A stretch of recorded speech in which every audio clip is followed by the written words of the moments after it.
Good evening, everyone. Glad you're joining us for our 5:30 committee meeting. Tonight, we're going to hear from Rock Region Metro, and in case you don't know who they are, they're those cool little buses you see driving around town now, providing transportation for a lot of folks. We have a couple more coming, but anyway, I'd like to introduce the CEO, Justin Avery, and Miss Becca Green. So I'll turn it over to you guys. Good evening, everyone. Good evening. Good evening. It's nice to be back among you. We were just discussing, I think the last time I saw everyone on the council all together was about a year ago, a year and a half maybe. Yeah. So it's been a minute. So I just want to recap a little bit about the service and then give you guys an update on the service and tell you about something that's coming our way here in the next couple of months. And I know we have at least one new city council member with us, so I'll try to go through those slides as quickly as I can and just kind of recap where we are. So just to start off, we have the benefits of having this partnership with Rock Region Metro and the city of Conway. It engages a somewhat familiar format of ride-hailing, ride-sharing service to launch and monitor visitor and resident use of public transit in Conway.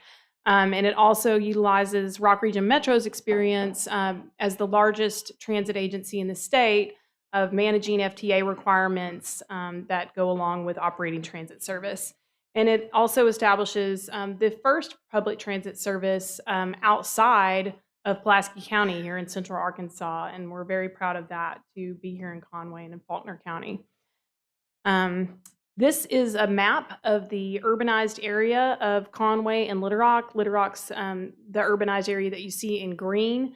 Of course, the urbanized area encompasses not only Little Rock, but also Maumelle, Sherwood, North Little Rock, all the cities that you see there in green, Benton, Bryant, Cabot, and that is because those jurisdictions are close enough and have a sustained population density along that I-30 corridor that you see there and Highway 165 or 167 to make those groups be counted at the census level with Little Rock. So what it means is that if the town of Bryant, for example, wants to have a public transit service and they want to be able to pull down federal dollars to put toward that service, they must use Rock Region Metro to do that because we are the designated recipient of federal public transit dollars for that area.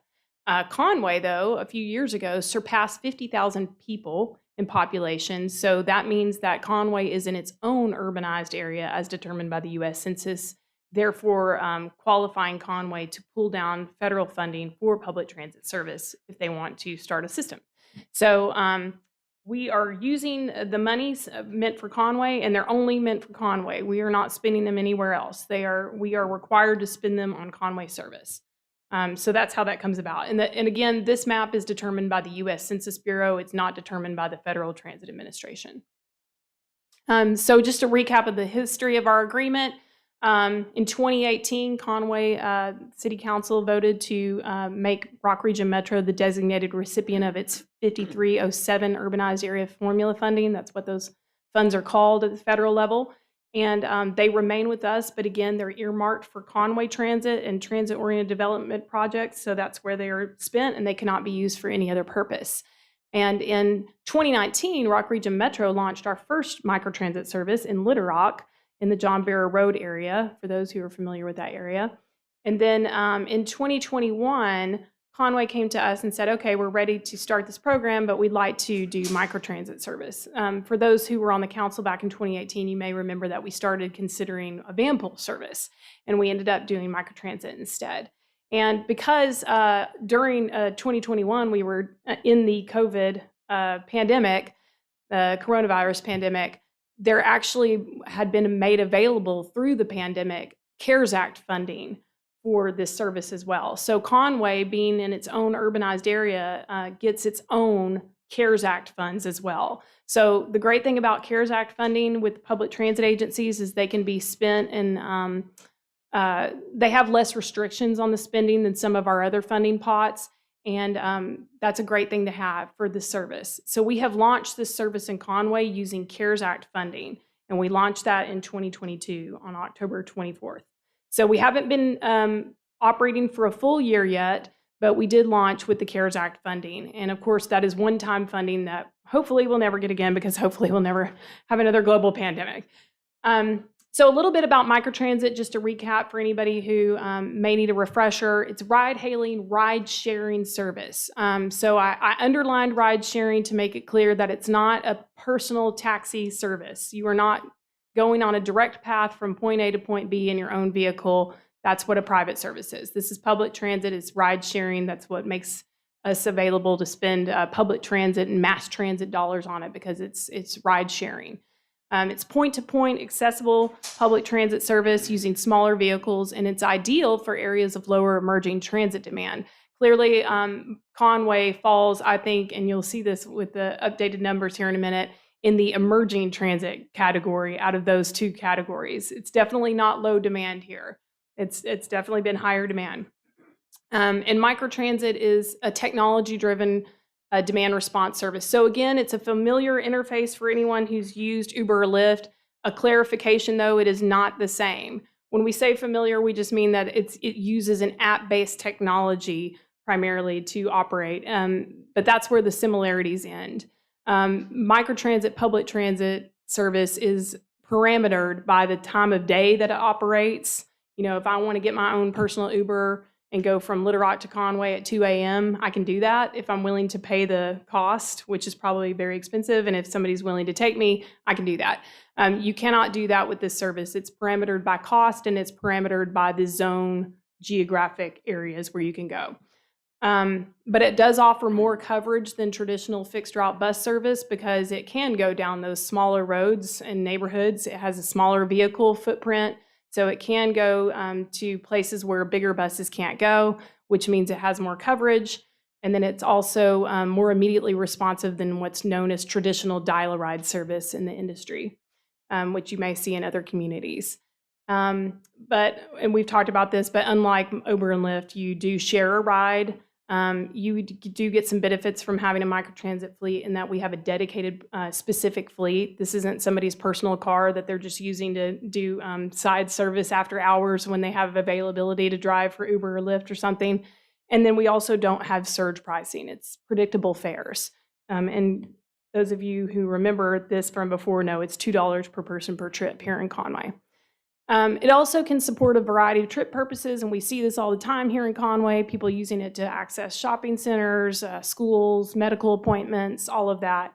And it can be used to gauge demand for transit service in the future. And so that's also part of what we're doing as we move along with this operation, is to see how the service is performing and whether we want to consider other forms of public transit in the future. I know that in the past we've talked about possibly having a fixed route system here in Conway at some point. And this is a good way to work up to that. If we see a pattern on certain areas of town, which we are definitely seeing some higher, some more popular areas in the system as opposed to others. So we can talk about that and look at that in the future. And again, this service was designed using our professional planning team, which is Foursquare ITP. And they use data simulations from our current microtransit software system, which is Transloc. The LOC is short for location, so it's pronounced Transloc. And we also spent a lot of time with the City of Conway staff, including people from the planning team and traffic teams, looking at trip generators, which is just a fancy word for places where people want to go, taking travel pattern information collected by Metro Plan, and looking at demographics, where people are living. All of these things go into planning the zone. We also had a series of stakeholder meetings. Some of you guys may have participated in some of those back in November 2021, when we were talking to different sectors of folks from Conway, people in the business, health, academic, and social service industries. Okay, and then we had also determined that we talked about this when we were planning. After all that planning, we were talking about wait and travel times and what we wanted them to be. And we understood that they're a function of how many vehicles you have in service all day long, and then the size of the zone, so you can get an average trip length. We budgeted 2 vehicles to start off with Conway Microtransit Service. That's what you see today. They operate 14 hours a day, Monday through Saturday, 6 a.m. to 8 p.m. And the service zone was determined by all of these assessments of the data and the planning that we've been doing. The characteristics of the service were that we could have 2 vehicles in the zone up to about 100 passenger trips per day and keep the average wait time below 30 minutes and the average trip time below 20 minutes. And beyond that, when passenger trips surpass 100 passenger trips per day, you can look at 2 things: fleet expansion, adding more vehicles, or you can also introduce in the future distance-based pricing. So the further out you go, maybe the higher your fare is because it's more mileage. So there are ways to manage demand. Obviously, some are more popular than others, but adding vehicles is obviously the most popular. But we're going to talk about that here in just a moment. This is what the zone is and looks like. That's the map of Conway, and it pretty closely follows the borders of the city. And that map has not changed since we last visited with everyone about that. And here's your update. June, I just pulled the most recent month of metrics, which are so recent. Even the Conway team hasn't seen these. I got them hot off the press. But June 2023 ridership was record-breaking. We had 137 passenger trips on weekdays as an average. That's a lot. That's more than 100, obviously. And fun fact, we surpassed 100 passenger trips on day 14 of service back in 2022. So the demand has been incredible. That's a good problem to have, but it is a challenge.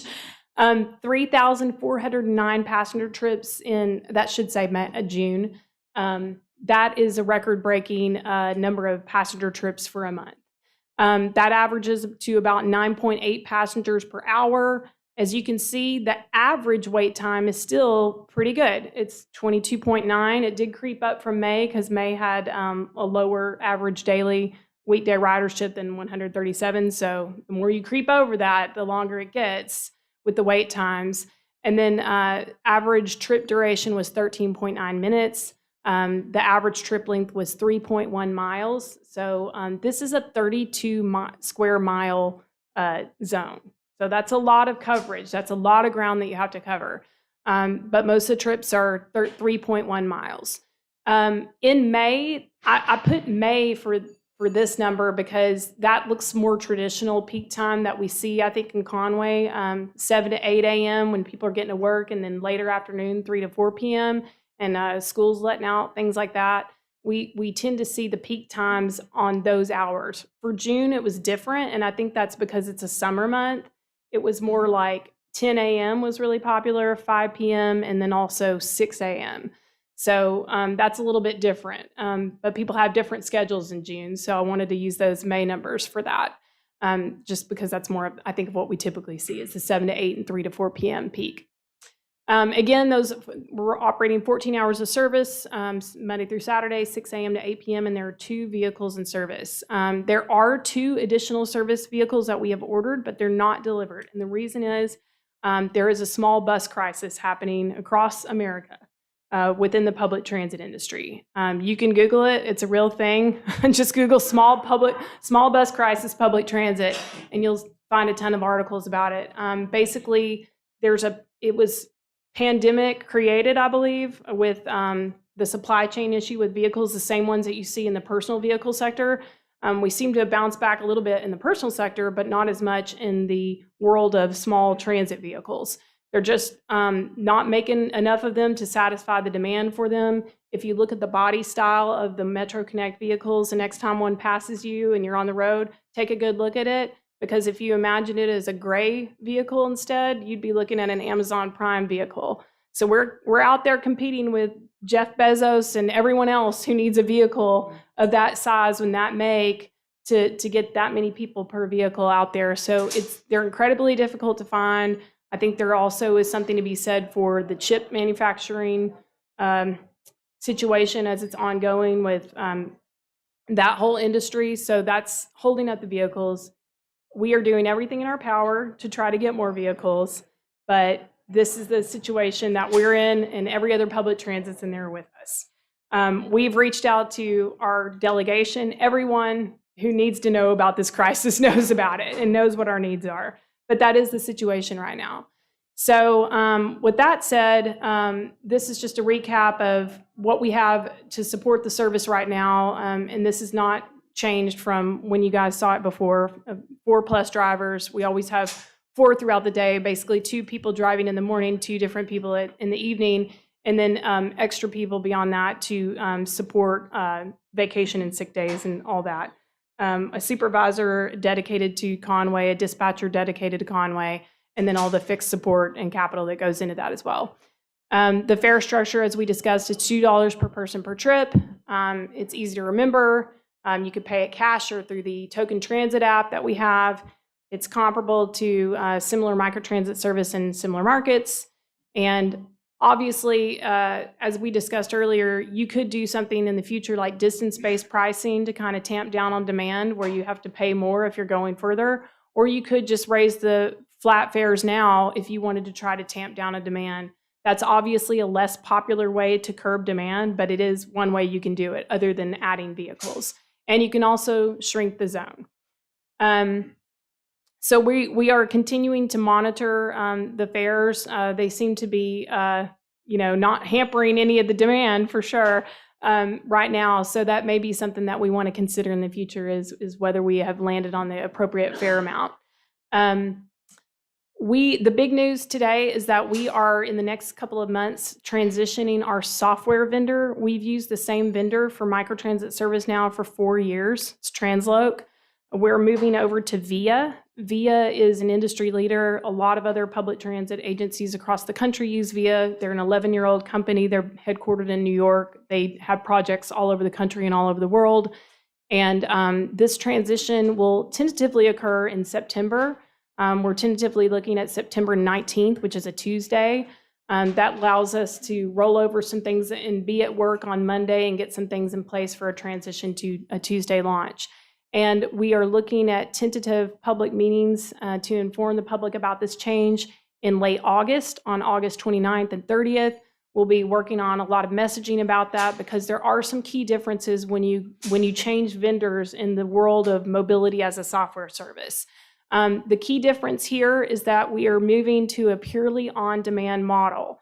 And what that means is that in Transloc, you're able to advance book your ride request. And it's still just a ride request. As we discussed when I came out last year to all the public meetings, what it does is put your ride request into a queue about 15 minutes earlier than it normally would have if you had just done it on the fly on demand. With VIA, you won't be able to do that at all. And the reason is because we have a lot of cancellations and no-shows. And that's been proven in the industry to be tied to being able to advance book a ride request. And so this will be something that helps the overall service reduce some of those wait and travel times. Because we have had some outlier trips, and I know that some of you on the council have heard of them, and I know that the mayor's heard of them when they've occurred, where the wait time is taking a very long time for someone. So this service will be able to hopefully cut down on that by going purely on demand. The other thing that VIA does that I think is really rider-friendly is you can see in this graphic that's on the screen, when you put your request in, it will give you some options, and it will not give you those options unless it can actually assign your ride to an available vehicle. If it can't, because they're tied up, it's going to tell you to try again in a few minutes or have a message, something similar to that. Because right now with Transloc, it will try to book you in there no matter what and put your request in. But that means that you're given an ETA that's dynamic, that changes over time, which can be frustrating if you're in the queue and you're behind maybe 20 people in their ride requests. You don't really have a good sense of how to plan your day because it keeps changing. So this is much more reliable of a time prediction. So we're hoping that will cut down on the frustration that some people have been experiencing when they had those longer wait times. The other thing is that the other key difference is that the system is no longer going to allow let's see, you to book a second ride when you're still on your first ride. And actually, for those who attended those September 2022 meetings, you may remember that that was supposed to be the case with Transload too. But at some point last year, they auto-updated their system and allowed people to start doing that. And they're really not supposed to be able to do that because it ties up the vehicle that they're on and kind of ties it to them and lets them kind of hog that vehicle, if you will, for themselves instead of letting the system work as it's supposed to be an on-demand system. So you're not going to be able to book a second ride when you're still doing your first, if that makes sense. So all of these rules and things that people need to know about how to use VIA, how to set up their accounts, how to manage all that, how it's going to work for them, these are all the things that we plan on covering in August when we come out for those public meetings. And we'll do it kind of like we did last time, where we have one that's daytime hours and then one that's after hours, so we can try to meet people where they are with their schedules. And I think it's important, though, and I put this slide on here because I wanted to make it clear that just because we're transitioning to a new software vendor, which is really why I'm here to tell you that news, does not mean that it's going to solve the ongoing capacity challenge, because that is tied to how many vehicles are in service, and we still only have 2 vehicles in service. We're trying to do everything we can to see if our vendors can get us those two extra vehicles that are supposed to be going into service delivered as soon as possible, but we really don't know when as soon as possible will be at this point. So I want to make it clear that we're still going to have a capacity challenge, because we planned this service thinking that we could do this up to 100 passenger trips. And I just showed you that we had an average for the month of June of 137 weekday passenger trips. That's nearly half of what we started out with, at 150% almost. So that's a lot. You can, as I said, solve this issue a different way. You could always add more vehicles if you could get them, but then you can also shrink the zone, or you can increase the fares. Neither one of those last 2 bullet points are very popular. So that's kind of where we are. That's the message for today, and I'm happy to answer any questions that anybody has.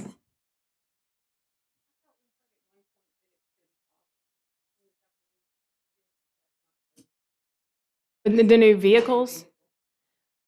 You may have. We've been steadily getting, we'll get a vendor who will tell us, hey, it's going to be this month. And then it's been pretty steady throughout the pandemic, where they'll say, well, it's going to be the next month. And then it's just the next month. And we have monthly meetings with Felicia on the city staff to make sure that everybody's getting the updates that we are. And a lot of times those updates are that we have no update from the vendor. So that's just been the nature of the small bus crisis. Any questions, council? Thank you, Ms. Green. Thank you. Appreciate the update. I will say it has been a pleasure to see, though, that there is such a need for public transit in Conway. That is clear. So I think that you've answered that question. Thank you. Well, I agree with you. The last 2 options are not good ones. We like the new buses coming. So, and I know it's hard to compete with Amazon for a bus. So, but thank you for the job you do, Justin. Your staff does a tremendous job for the city. Thank you. Council, we have the interns from Mr. Finkenbinder's office. They want to give us about a 5-minute rundown on what's been going on there. Ladies, come on up.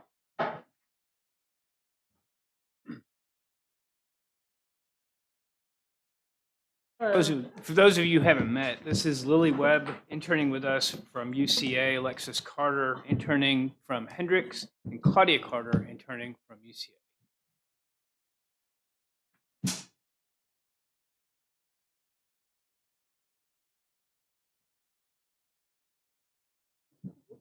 Hello everyone, my name is Alexis Carter. I'm the one from Hendrix. I'm Claudia. And I'm Lily. We're here to talk to you guys today about the DWI analysis of 2020 to 2022 in Conway. Okay. Whoever's speaking, please step up to the mic. Okay. Yeah, Is this better? yes, ma'am. Our goal today is to inform the council about our findings regarding DWIs in Conway and to propose potential ideas that could help prevent the offense and reoffense of DWIs. Through our data and analysis and research, we have gathered statistics about the demographics, location, time, and punishment type versus reoffense rate of DWIs committed in this city. On average, 37 people die each day in the US alone because of drunk driving. That is over 13,000 fatalities each year. On November 3rd, 2015, my best friend's dad became a part of this statistic. He was fatally struck by a drunk driver in a hit and run. Doug was a father to 8 children and a wonderful husband, and none of them got to say goodbye. My friend would like to say to you all on her behalf that while she was grappling with the devastation of losing her dad, she also felt a great deep sense of injustice. For her, each day was another reminder of his absence and the life that he could have continued to live. What we want you all to take from this today is that drunk driving is a real issue and it needs a real solution. So our data shows that 74.5% of DWIs are committed by men, whereas 25.5% are committed by women. For race, 73.6% of DWIs are committed by white people, whereas 19.5% are committed by African American, 3% are committed by Hispanic, and 4% are committed by people whose race is unknown. In Conway, Arkansas, our data shows that 21 through 29-year-olds commit the most DWIs, whereas 30 to 39-year-olds commit the second most DWIs. And contrary to popular belief, underage individuals actually commit the second lowest percentage of DWIs at a 6.6%.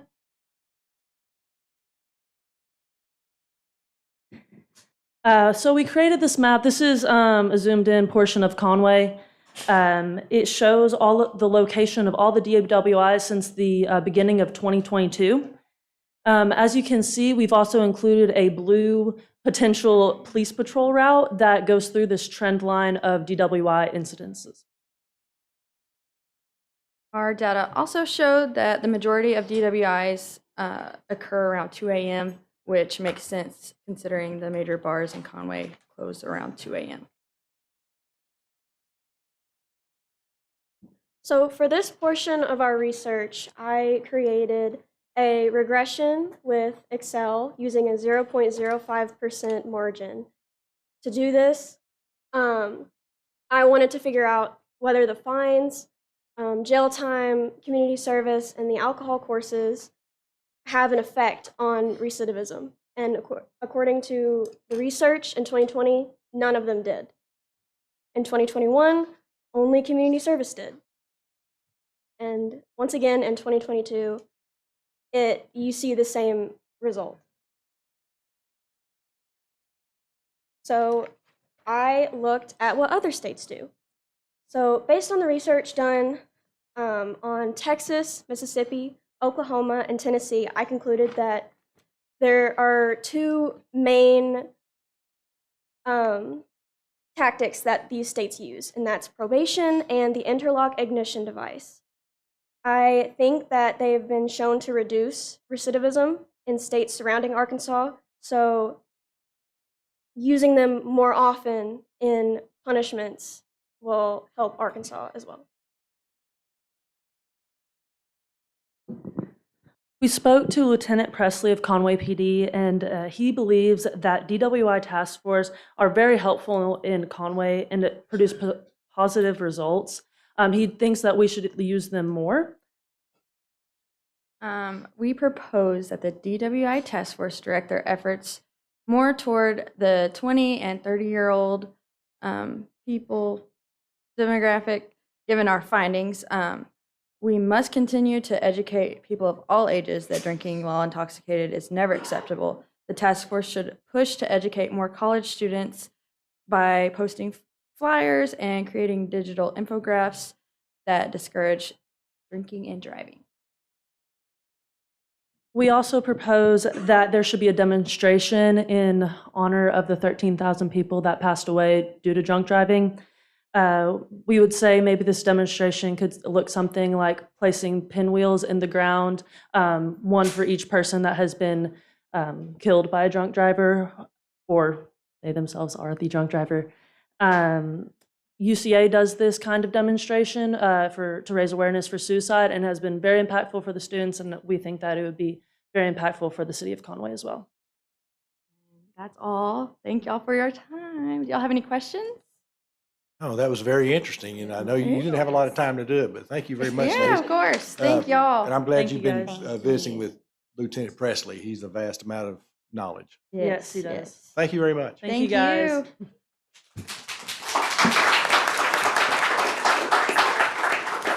Okay, everybody, it's straight up 6. We're going to take just a brief 5-minute break before we get started. So we will start at 6:05.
this is gonna be all right.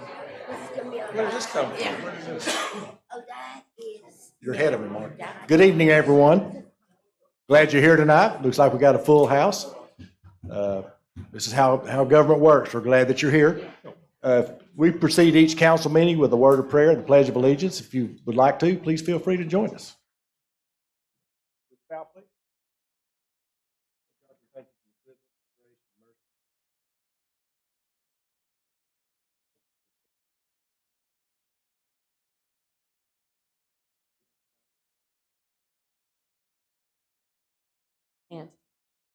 Pledge allegiance to the flag of the United States of America and to the republic for which it stands, one nation, under God, indivisible, with liberty and justice for all.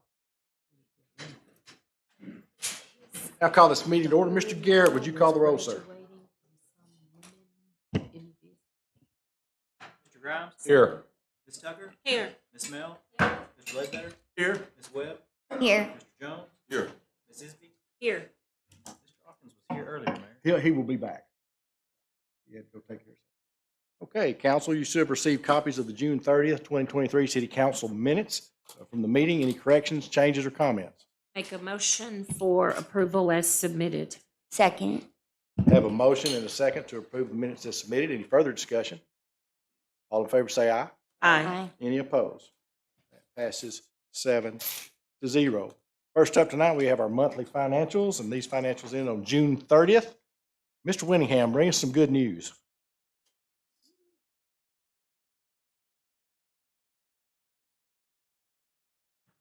The agenda says June, but we're actually looking at May. Okay. I have the June numbers for you ready at our August meeting. Okay. Right? Yeah. So yeah, good evening, council. Really not a whole lot to talk about. I mean, everything's still running along pretty well. We're not in as good of a position as we were last year at this same time, but we did have quite a bit of increase expense-wise because of the cost of living that we did and the adjustment we did to our police department and all their salaries. Revenue-wise, though, you'll see in our ad valorem, we got a large collection from the county there for the first round of property tax payments that were received. Our sales tax numbers for the month were up about 2% over the same month last year. Year to date, we're up about 4.5%. So that's about, I would call those average numbers. In the last year or two, we've seen above average. Now we're back down to still positive growth, but more of an average growth, relatively speaking. But as far as our balance sheet goes, you know, our cash on hand is still very healthy, so we've got plenty of ability to cover our bills and nothing to be concerned about at all. I think we're actually in pretty good shape considering. The street fund they're showing a net expense for the year, and that's nothing out of the ordinary going on there as well. They just I think they got quite a bit of projects going on as far as resurfacing and capital expenses, so there's nothing there that I'm concerned about either. Overall, I think we're in really good shape. Thank you, Mr. Winningham. Any questions for Mr. Winningham? Council? Take a motion. Make a motion to approve our May financials. Second? Have a motion, a second to approve our monthly financials. Any further discussion? Mr. Garrett. All in favor say aye. Aye. All opposed? Passes 7-0. Thank you, Mr. Winningham. Yeah, I got one comment before we get started. It's minor. I've had a lot of people call me in appreciation of us picking up the trees that were knocked down and just how fast we took care of them. And it's a much needed effort, and it was real good for the city of Conway. Appreciate that, Mr. Jones. Our streets, fire, police, physical plant, and of course, Conway Corporation. Put in a lot of long hours, kept things going. Thank you, Mr. Jones. Next up, we have a public hearing for ordinance O-2345. This is for the electric rate adjustment for Conway Corporation. I will declare this public hearing open. Anyone that would like to speak for or against this, when you come to the microphone, would you please state your name and address for the record? I think first up, we have Mr. Brett Carroll, CEO of Conway Corporation. Thank you, Mayor, Council, for this opportunity tonight to consider this rate proposal. I've got just a few introductory comments, and then I'm going to turn over to Jill Schutbach. She is with a consulting firm that we selected to do this work for us. But as CEO of Common Corp, this is probably the least favorite part of my job, but it's necessary from time to time, and that's certainly the case tonight. You know, we last came to you guys with an electric rate recommendation in 2017. And at that point in time, it was to address some transmission expense increases, pretty nominal at the time. Little did we know we'd have such dramatic increases just a few years later, 6 years later, to be accurate. And just to give you a little bit of background and some context behind the rate study, you know, the average market price for purchase power is $52.60 per megawatt hour. At the end of 2022, and it was $30.08 at the end of 2017. So dramatic increases there. Supply chain issues with regard to transformers. They used to cost 167 kVA pad mount transformer. Used to cost us about $3,200. Now they're about $35,000, and they take used to take about 12 weeks to get. Now they take over a year to get. So also conductor, all the wire conductor that we purchase has doubled in price. Now, that's not indicative of everything that we buy, but it's certainly the trend for a lot of our materials and supplies. And certainly, we've experienced, inflationary increases like a lot of you guys have seen, and those are the things that have driven the need for the rate study. You know, we engaged New Gen Strategy and Solutions about a year ago to help us with this. And again, Jill Schutbach will come up after me and go through the slides that we have before you. I just want to mention that, you know, I want to thank my staff that worked on this. We started on this about a year ago. Many of them are here. Aaron Brown, Tracy Moore, who retired last Thursday, was a big part of that. Bill Bethay, Crystal Kemp, Dale Gottsponer, they all were involved. We took a very comprehensive look at this to make sure we did it in as fair and equitable way as possible. One of the things that helped us, I think, be more equitable in terms of the distribution of cost was all of our AMI data, automated metering infrastructure. We have a lot more of that than we ever used to have, and so we incorporated that into the rate study. New Gen was able to take that data and make it real, and help us to make some really accurate conclusions in terms of how we need to adjust our rates. And so with that, I'll close and just want to say thank you guys for your consideration, and hope you'll support the rate increase that our board approved back in May of 2023. Thank you. Thank you, Mr. Carroll. Like our city employees, would you let your folks know we appreciate the job they did Sir? after the storm?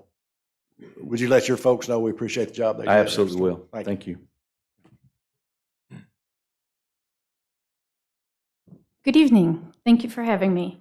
As Brett, Get you to state your name and address, please. sorry, my name is Jill Schubach. I'm with New Gen Strategies and Solutions. Thank you. Thank you. As Brett mentioned, we've spent the last year working on the electric rate study. I'm going to walk through the process that we go through and why we go through it, what all of it means, and then at the end, the proposed rates we have. So there's three major steps in the process. The first one is the revenue requirement. What that means is how much money does the utility need to collect to pay its bills and maintain its cash reserves. So, for example, in the case of Conway, the system revenue requirement is $72 million. So Conway needs to collect $72 million through its electric rates and tariffs to get all the bills paid and maintain the cash in the bank. The next step is the cost of service. And what this does is this says, okay, at the system level, you need 72 million, but what is it by customer class? How much of that is being driven by residential or by large power or by lighting, et cetera? And then at the end of that step, we know, okay, for $72 million, we know how much of that is driven by each class. And then finally, we look at rate design. This is where we're designing the rates that are on your tariffs. So what should the facilities or the customer charge be, the energy charge, the demand charge? And we set these rates to collect $72 million because that's what the utility needs. Another thing that comes out of the cost service process, that middle step, is what should the customer charge be? What are your customer-related costs? What are your demand-related costs? What are your energy-related costs? So going through that process gives us like guidelines for how to set the rates when we do the rate design by customer class. So the first step was the financial forecast and revenue requirement. As Brett was saying earlier, the last time this study was done was 2017. So it's been 5-6 years since then. We looked at the last 4 or 5 years of historical data and then looked at the projections. And there's a couple of big drivers that are causing the rate increase. One of them is operations and maintenance expense, which a lot of this is labor. It's things that are used at headquarters, at any of your other facilities. And that has increased by 22% when you look at the historical average to the projected average. That does not include your power supply costs, which would be your fuel or any purchased power. Another thing that has increased quite a bit is the capital spending. And so capital spending this is you're buying assets, you're building a substation, you're building lines, things like that. And that has also increased quite a bit since the last rate study. That's gone up 28% looking at historical compared to projected. We looked at a financial forecast through 2027, and we looked at, it's basically a cash flow or a cash analysis. We looked at what the cash reserves were. So on the left margin, this is your cash in the bank in millions of dollars. So you can see in 2024, you're just over $20 million. As time goes on, though, if there's no rate changes, you're depleting the cash in the bank because your rates are not collecting enough money to pay all of your bills, to pay your power costs, your O&M, your capital costs. So you're draining reserves just to operate. And the utility does have a reserve fund policy or a days cash on hand policy. It's generally historically been 25 to about 50 million. We're talking about it in terms of days of cash on hand. We want the days of cash on hand because that will vary as the expenses vary. And so here what these lines are, the red line is your minimum. It's 150 days of cash on hand. The yellow line is what the projections are showing. So when you look at the yellow line compared to the red line, you can see the cash is dropping compared to your goals. The cost of service part of the study, this is where we looked at the financial forecast. We came up with our revenue requirement. And we said, okay, the utility has a $72 million revenue requirement. These are the components of that revenue requirement. You can see the bulk of it is production or power supply. So it's going to be your purchase power and your fuel. There's also a lot of capital from cash. That's capital that you're paying from cash, not issuing debt for. There's administrative O&M and some other things in here, but the total revenue requirement is about $72 million. Next, we get into the rate design. And so let me back up a little bit before I get into the details of residential.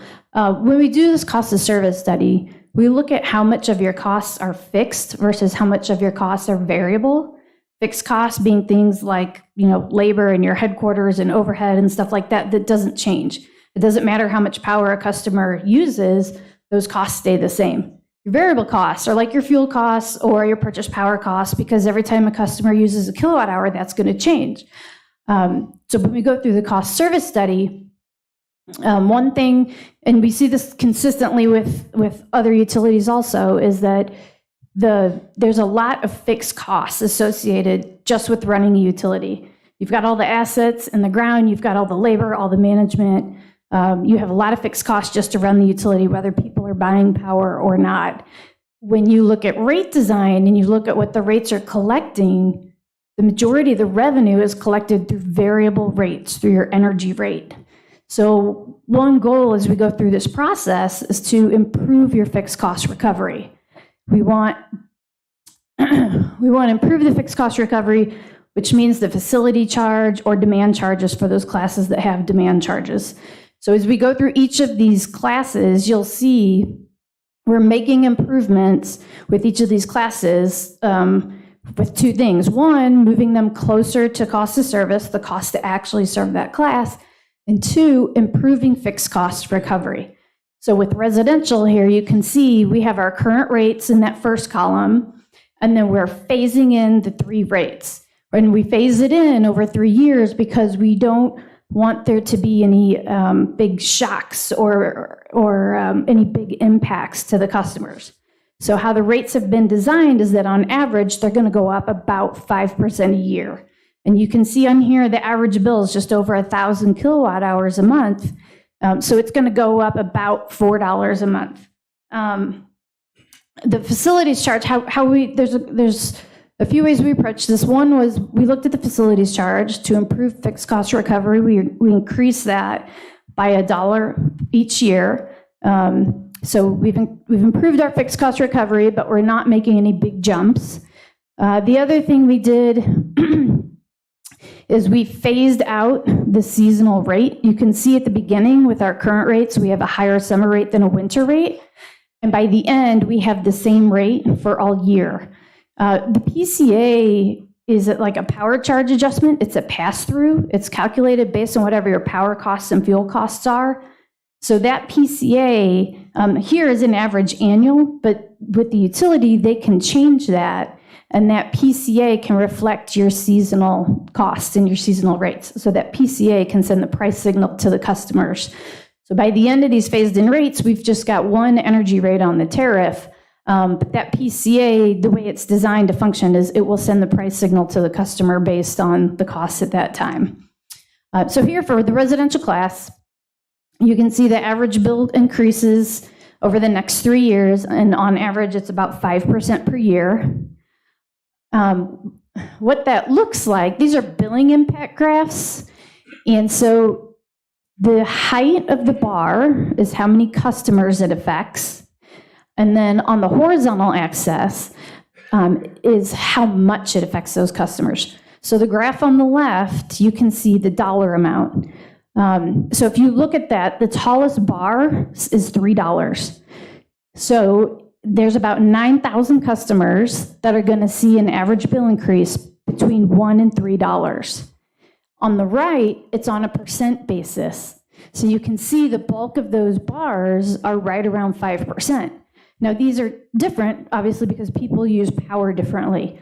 You know, it's very different, you know, for somebody like my mom who lives in a townhome who just watches TV, compared to, you know, me. I have 6 kids and pets and a mad house, and we use a ton of energy. So we have very different profiles. So depending on how you use power, you're going to have you can have very different results on these graphs of how this bill affects you. This graph is a benchmarking, and it shows Conway's rates compared to other utilities.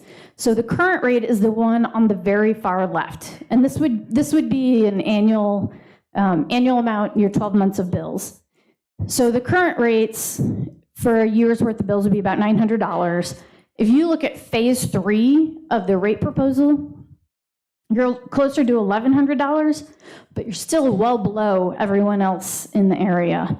Conway has done very well at managing their rates and keeping their rates down. And even with this rate study and with these rates, these 3 rate phases coming in, they still have the lowest rates in the region and are very competitive.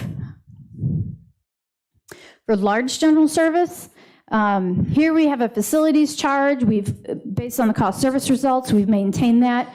The demand charge has increased. This is part of improving fixed cost recovery based on the cost service results. And overall, they're getting about a 2.5% increase per year. Large power service, here we've bumped up the facilities charge and the demand charge. They're getting about a 5% increase per year. And then for new rate designs, we've looked at 3 new rate designs. One of them is for electric vehicles for residential customers. As more electric vehicles come into the area, you're going to want a rate to serve them, and also, most importantly, to help manage that load. I'll talk about that a little bit on the next slide. The next one is electricity-intensive loads. We've seen this a lot in other states. This is where a company comes in and they're going to run a data center, or they're going to do Bitcoin mining. Capital expenditures to serve these customers can be substantial. Conway recently just went through their line extension policy and updated it, which is very important, and it also helps manage the risk in serving these customers. And so we'll talk about that a little bit. And then economic development rates. This allows for Conway to contract with specific customers if they're going to bring new load into the system or help promote economic development. So for electric vehicle rates, the most important when designing these rates is to send the customer a price signal to charge their cars off peak. You don't want them to come home from work right when everybody's making dinner and everybody's cranking down the air conditioning and turning on the TV and go plug their car in, because it's going to drive up the utility's peak. And every time it drives up that peak, it costs the utility more money in general, and then it costs everybody more money. So you want to manage when they're charging it. So we came up with an electric vehicle rate that promotes charging off peak, which is for the most part overnight. Another risk with them charging on peak is as they add the peak to those houses, it can cause an upgrade of the system to be required. Upgrading transformers, conductors, anything to serve that additional load. So this is an electric vehicle rate for you guys to consider. We've kept the facility charge for residential just the same as the standard residential class. But then you'll see there's an on-peak, mid-peak, and off-peak rates. The off-peak is at night, that's overnight. It's a little bit closer to the marginal cost of power. If you were to strip everything away and look at just what is my marginal cost of power to generate or buy it on the market, that's the price this is set at. Mid-peak is much closer to the class average cost of power. And then on-peak is a little bit more expensive because remember, we're sending this price signal that we don't want you to charge in the afternoon. We want you to charge off-peak or mid-peak if you have to. Sorry. Before you move past EVs, that with a separate rate tier, does that require a separate meter for an EV charger? So Conway does have AMI meters, but I think right now the meters can handle billing this, but I'm not sure the billing system can handle. Brett, you want to jump in? I think the billing system can't handle selling out the bills at this point, but the plan is to get a billing system that will. Yeah. Thank Okay. you.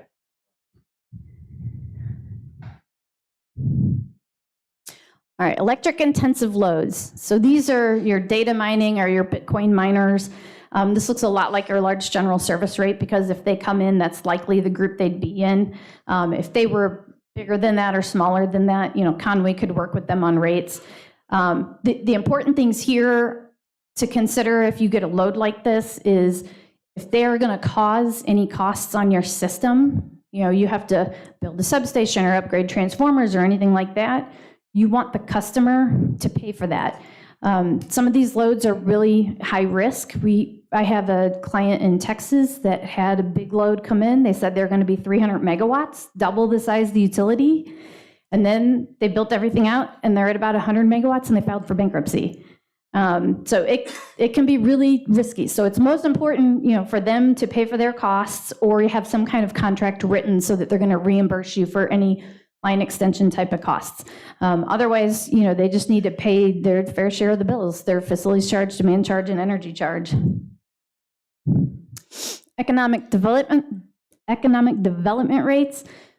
This allows the utility to contract with customers. A lot of times we'll see this with big industrial customers that may come in and offer a lot of jobs, and so it's development of the community.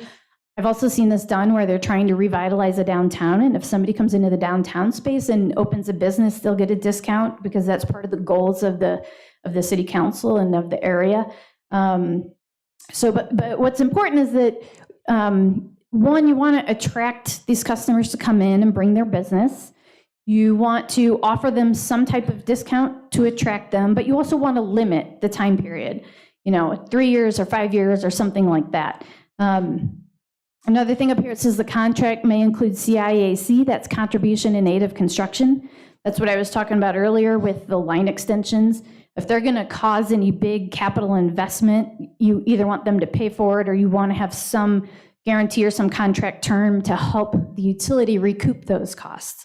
Otherwise, your existing customers are going to have to foot the bill for that.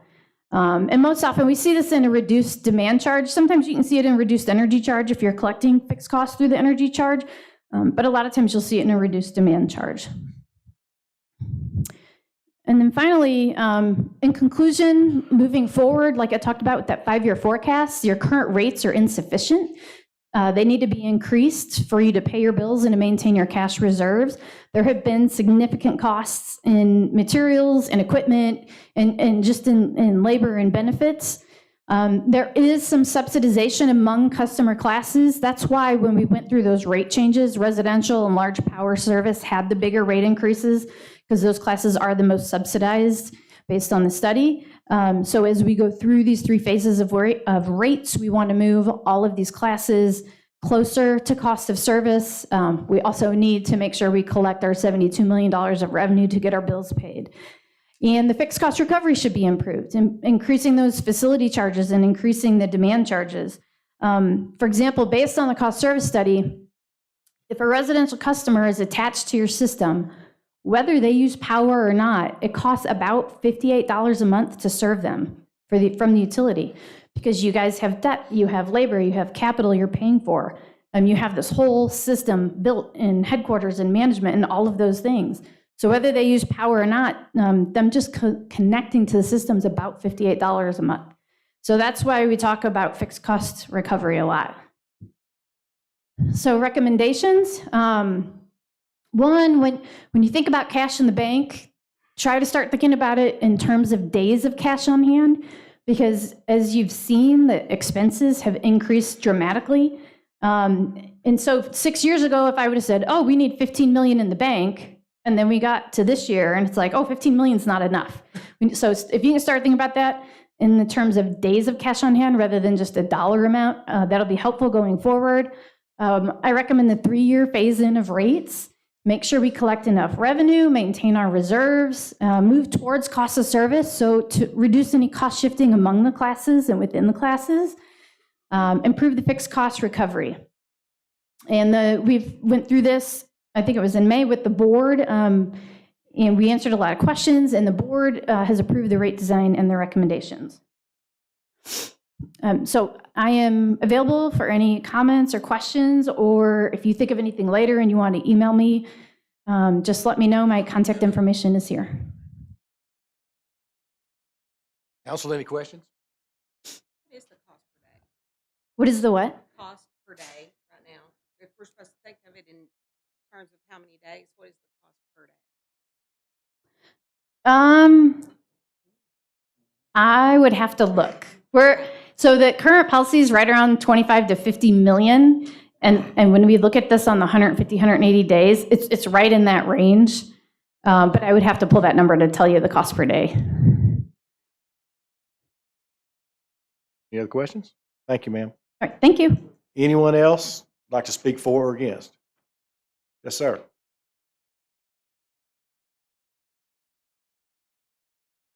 Mayor Castleberry and members of the City Council, my name is Tom Conway. It's my pleasure to serve in my last year on the Conway Corporation Board. It's my second 7-year term, and I'm the chair this year. And I'm here to speak in favor of this proposal. Certainly, as Mr. Carroll said in his introductory remarks, it's not something we take lightly. It certainly wasn't my pleasure the first meeting I had as chair of the board to have this rate proposal before us. So, but we looked at it. We all believe, I believe we had one abstention because it was our newest board member's first meeting. But the rest of us were unanimous in endorsing this. Certainly we believe it is well studied. It's well founded. It's prudent. And from a board, 48 years ago, I got my degree at Hendrix in economic and business. And when I walked across the stage to get my diploma, I hit the eraser button on statistics, accounting, and all that stuff. Just said, I like my degree, I forgot it. Some of this stuff is over my head. But what I do focus on is we need cash reserves in the bank, and we need to increase them because this is unsustainable in the rates that we have now, number one. Number two, we have a great utility system here in cooperation with the City Council, and we have to continue to invest in our infrastructure and our personnel. And I think that's what this provides for us for many years to come. So with that, I'll be happy to answer any questions. Thank you, Mr. Conway. Thank you.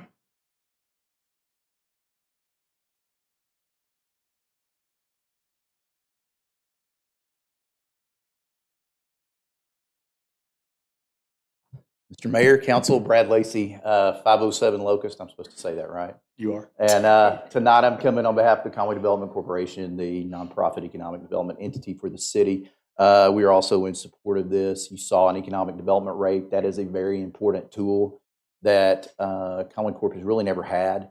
And as you know, economic development is pretty active right now with Westrock and the investment they're making. You saw last week 600 additional jobs coming. Those projects are often large. This rate will help Conway Corp recoup some of that cost, which I think is important. And also, we are growing extremely quickly. You know, we're the 63rd fastest growing city in America right now and the fastest growing city in Arkansas. And we hope that you, like us, want to continue that. So would appreciate it. Thank you, Mr. Lacey. Would anyone else like to speak for or against? We will declare this public hearing closed. Council, it's back to you. Before we start, I would like, Brett, I could do this, but you can do it a lot better than I can. Would you, for the benefit of everyone watching, explain the relationship between the city of Conway and Conway Corporation? Sure. In the fact that the municipality does not own Conway Corporation. Why don't you explain how all that works briefly? Yeah, I'd be happy to. So, you know, there are a number of ways that municipal utilities can serve their community. Sometimes the utility is part of city government. Our city leaders many years ago decided to make the corporation separate from city government. So in our particular case, we have a board of directors that I report to. We have a franchise and lease agreement for all of our, we have a franchise and lease agreement for electric. We have one for our water systems. We have one for our telecommunications services as well. And so you guys have delegated the authority of managing the utility system to the corporation. We're a private, nonprofit corporation, but you guys are a regulatory authority. So I report to the board, and we bring any kind of recommendation to them and get their approval first. But then those recommendations have to come to the council as it relates to rate increases, rate studies, or if we issue debt. We issue debt in the name of the city of Conway. And so that relationship has existed for almost 100 years now. I think it's worked extremely well, and I can't take credit for any of it. I'm just trying to keep it going in the direction that it's been all these years. And so I think it's a wonderful relationship. We often, I've had the opportunity to serve on the American Public Power Association Board of Directors for the past 4 years. When I get a chance to talk to my colleagues across the country, when we talk a little bit about the things that we do in Conway, our connection to education, that's a very unique part of it as well, is our connection to education, and then the unique part that education plays in the development of our community. They're pretty astounded by the way that's all worked. So I don't know, did that answer your question, David? Much better than I could have. Okay. Thank you. Okay. All right. Thank you, Mr. Yeah, Carroll. any other questions for me, by the way, that we didn't get to answer?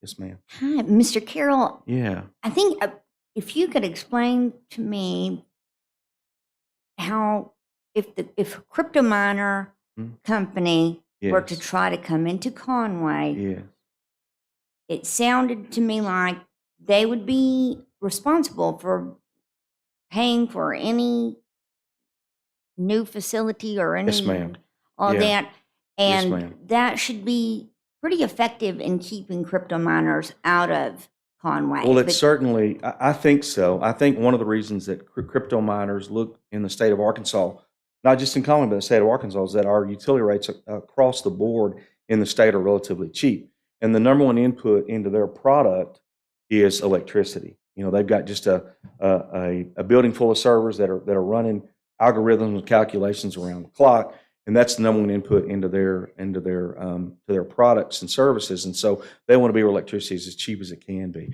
So, you know, you heard Ms. Schutbach talk about the city in Texas where it doubled their load. They went to 300 megawatts, and so they tend to be very big users of electricity. And so what we want to do, what we've tried to do with the design of our line extensions policies and our rates, is that to the extent that there's significant capital improvements, and there likely would be, they're responsible for all those things. So, and they're very portable. They can be here and be gone relatively quickly. And so so if you're just relying on them being here 10 years to get your money back, that's a mistake. because they could be gone in a month. And so we've designed our policy so that we mitigate our risk as best we can if they choose to come to Conway. I think that's a good part. I'm glad y'all did that. We'll be bringing something forward to the council in the very near future about that subject. Oh, good. Yeah. Any other questions for Mr. Carroll? Thank you, Brett. Okay, thank you, guys. Great. Council, back to you.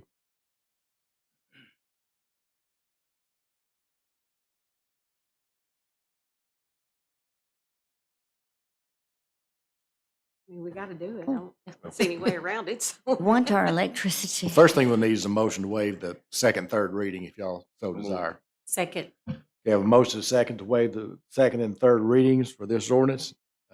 Any other discussion? Garrett. Say aye. Aye. Aye. Passes 7-0. Move for adoption of the ordinance. Second. I have a motion and a second to adopt this ordinance. Any further discussion? I'll just make one more point. Brett, you summed up very concisely how the relationship works. We are the one that actually approves the rates. And everyone needs to know we don't take something like this lightly. As I told you before, also, the fact that Conway Corporation does such a wonderful job day in and day out, and not only in emergency situations, as we just saw, but the fact that you guys do such a wonderful job makes it easier to support when you need something like this. And so thank you for your continued good work. And yes, I'm all in favor of this. One of the reasons Conway is the fastest growing city in the state and one of them in the nation plays right back to Conway Corporation and the job y'all have done. And that does not go unnoticed. And we appreciate that. And their engineering department and our transportation department work well. I think the citizens, you should be able to see that we're working hard to replace, Conway Corporation is working hard to replace their underground infrastructure at the same time we're doing street work. And that's something that has not gone on for many years, but we've been doing it for the last 6 years and it's worked very well. So anyway, council, we have a motion and a second. There's no further discussion. Mr. Garrett. Mr. Ledbetter? Yes. Mr. Grimes? Aye. Ms. Mel? Aye. Ms. Webb? Aye. Ms. Tucker? Yes. Mr. Jones? Yes. Ms. Isby? Yes. That passes 7-0. Okay, council, thank you. Next up, we have the Economic Development Committee. And we will begin with consideration to approve the waiving of all three readings of the ordinance for tonight's meetings. So moved. Second. I have a motion and a second to waive the reading of all ordinances tonight. Any further discussion? All three readings of the ordinance tonight. Mr. Garrett. All in favor say aye. Aye. All opposed? Passes 7-0. Mr. Carroll, you're up again. We have an ordinance to approve the revision of the net metering rules for Conway Corporation. Glutton for punishment tonight, aren't you? Sir? Glutton for punishment tonight, aren't you? Well, I'll be very brief on this. This is something that's sort of perfunctory. You know, this past legislative session, Act 278 passed, which had to do with net metering. There was a lot of hoopla around that, but it was passed, and we already had a net metering ordinance in place for the city of Conway. And what we're coming to you to do tonight, and I'm gonna turn it over to Mr. Jason Carter. He is the Arkansas Municipal Power Association General Counsel. He can talk much more intelligently about this than I can. But quickly, we want to first of all make sure our city ordinance comports with state law, and secondly, we've been doing this for a little while, and we've got some opportunities to make some improvements in the processes that help serve our customers better and protects our employees in those net metering situations. So with that, I will turn it over to Mr. Jason Carter. Thank you, Brett. Thank you.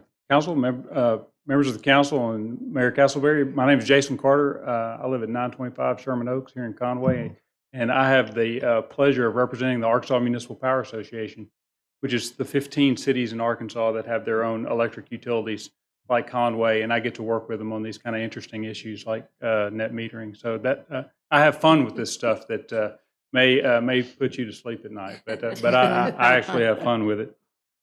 So as Mr. Carroll was telling you, we've had a change to the net metering laws in the state of Arkansas with Act 278, and the purpose of the changes in front of you are to cause our rules to be compliant with state law, but also to incorporate some of the lessons that we've learned along the way by exercising net metering rules, and to honor our customers' expectation. A few things that you need to know about the rules that you're looking at right now is that the customers who have installed solar facilities thus far will not be affected by these changes in the rules at all.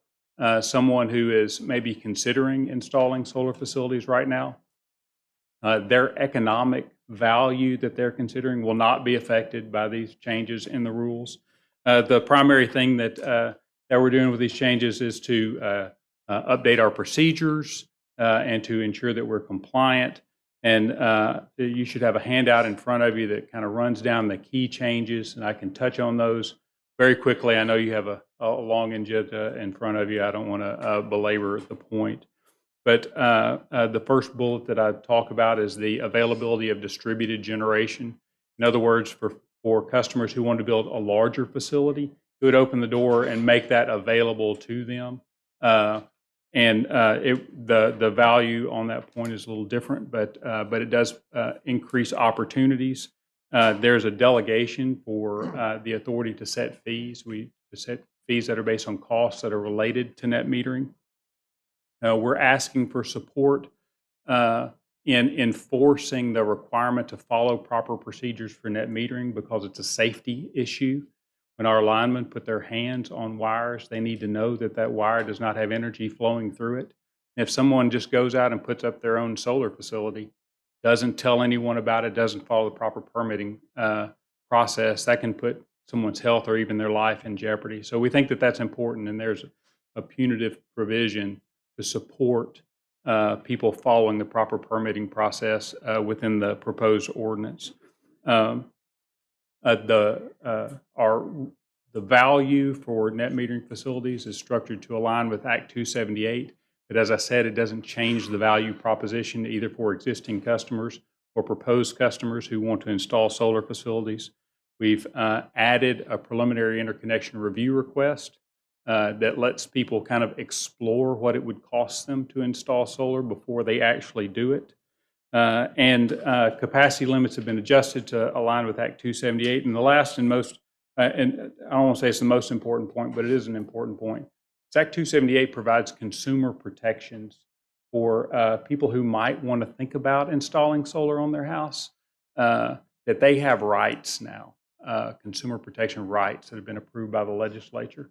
And one of the things that we incorporate in our ordinance is to make sure that our customers are aware of those rights and that they don't find themselves in a transaction that they wish they could have gotten out of. So that summarizes the changes to the law, but I'd be happy to answer any questions you might have.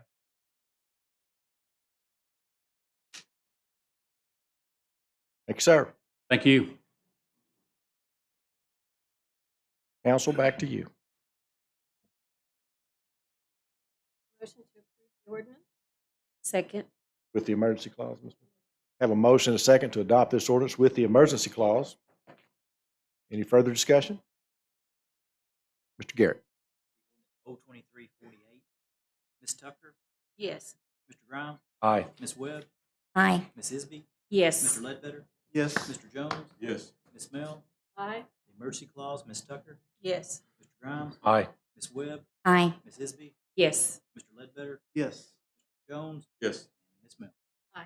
Those both pass 7-0. Next up, we have an ordinance appropriating funds for the Lake Conway Master Development Plan. We will hear from Mr. Lacey from the Chamber of Commerce.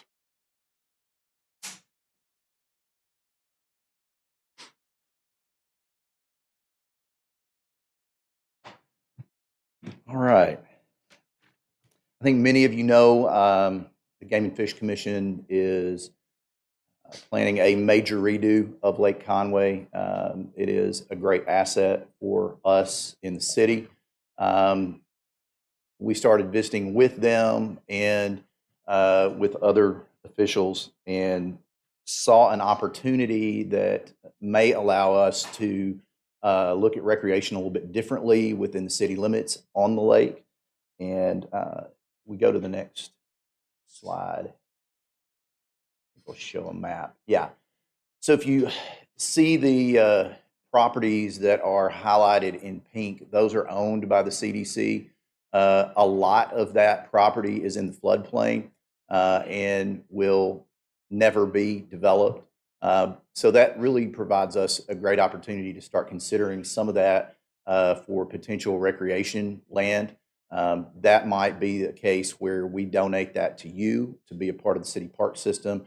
That might be the case where we donate it to the Game and Fish Commission. I think those are discussions that happen later.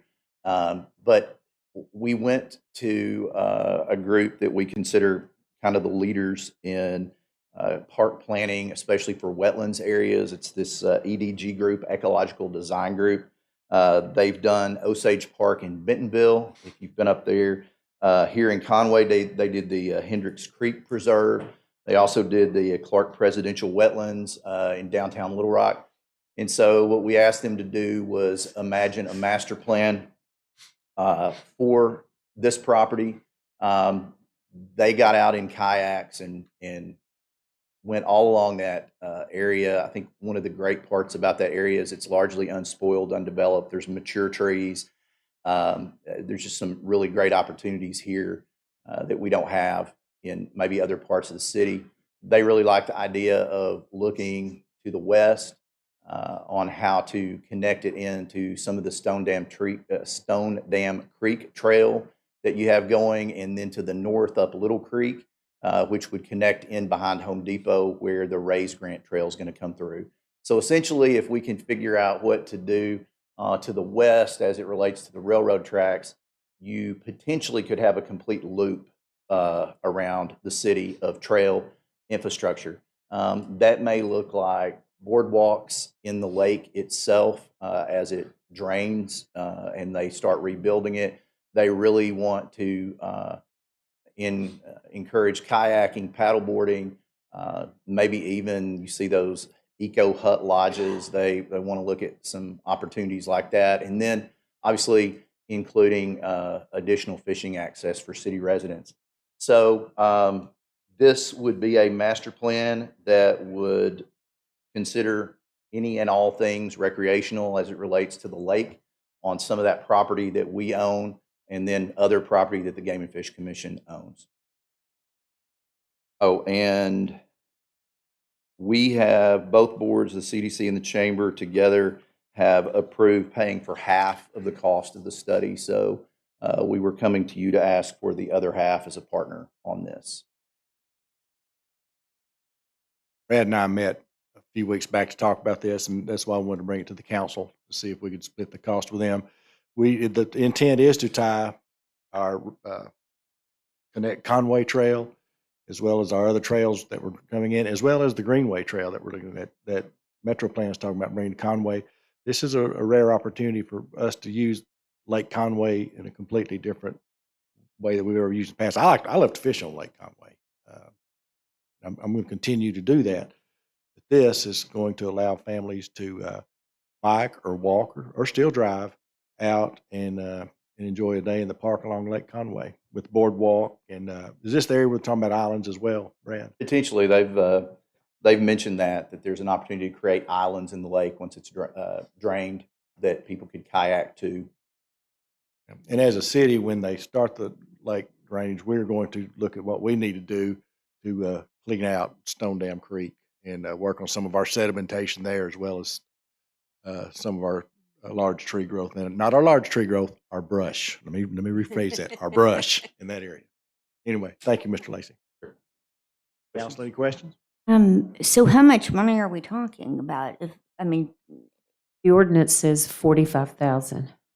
Okay. So that would be half of the cost of the study. You're going to include an alligator feeder? I'm staying out of the alligator business. I was really directing it to the mayor. Oh, okay. I told you that the alligator and I have spoken. He's going to Louisiana. He's going to visit family. I don't have a copy of All that. right. Thank y'all. ordinance. Thank you, Brad. I'll make a motion for the adoption of the ordinance 02349. Second. I have a motion and a second to adopt this ordinance. Any further discussion? I guess I don't have a copy of that ordinance, or I missed.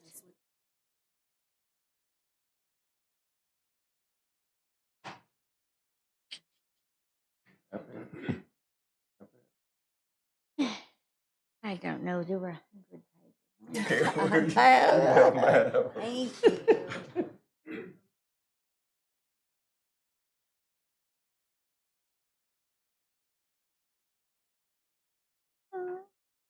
Mr. Garrett. Mel, Aye. Tisby, Yes. Mr. Jones, Yes. Ledbetter, Yes. Grimes, Aye. Ms. Webb, Aye. Ms. Tucker. Yes. That passes 7-0.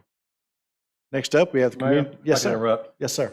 Given that the final item in C is likely to take a while, and the 4 items in D appear to be rather quick, I'd move to suspend the rules to move D 1, 2, 3, and 4 to the next items on our agenda. Second? Okay. We have a motion to move item C9 to the end of the, when we take care of our other business. Is that correct, Mr. Grimes? We'll leave everything else in order, just move D 1, 2, 3, and 4 to right now. Works for me. Mr. Garrett. All in favor? Aye. Aye. All opposed? That passes 7-0. Now let me catch my spot. Okay, D1. D1. public safety. All right. First, we have an ordinance appropriating funds for cybersecurity tools and for services for the IT department. Here he comes. Aaron wasn't ready. We moved it up. Pull it fast. All right. I guess I should have told you that, huh?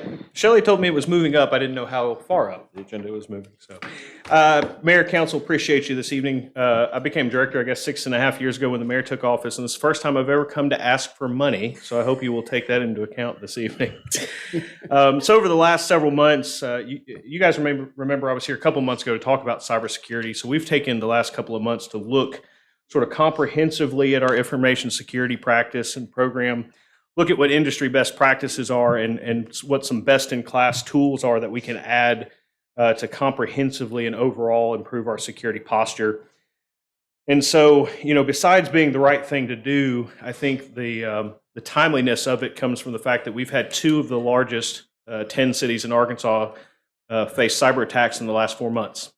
And they've been significant ones, and some of it's been public, some of it's not, and so I'm not going to get into the details of that for their sake, but we feel like it's necessary to make some additional investments in our cybersecurity infrastructure and our security stack. And so I'm not going to spend a ton of time because the purpose of this is just an appropriation ordinance, but really the centerpiece of this is going to be a managed detection and response service, which will basically add a 24/7, 365 monitoring component, an extension of our team, if you will.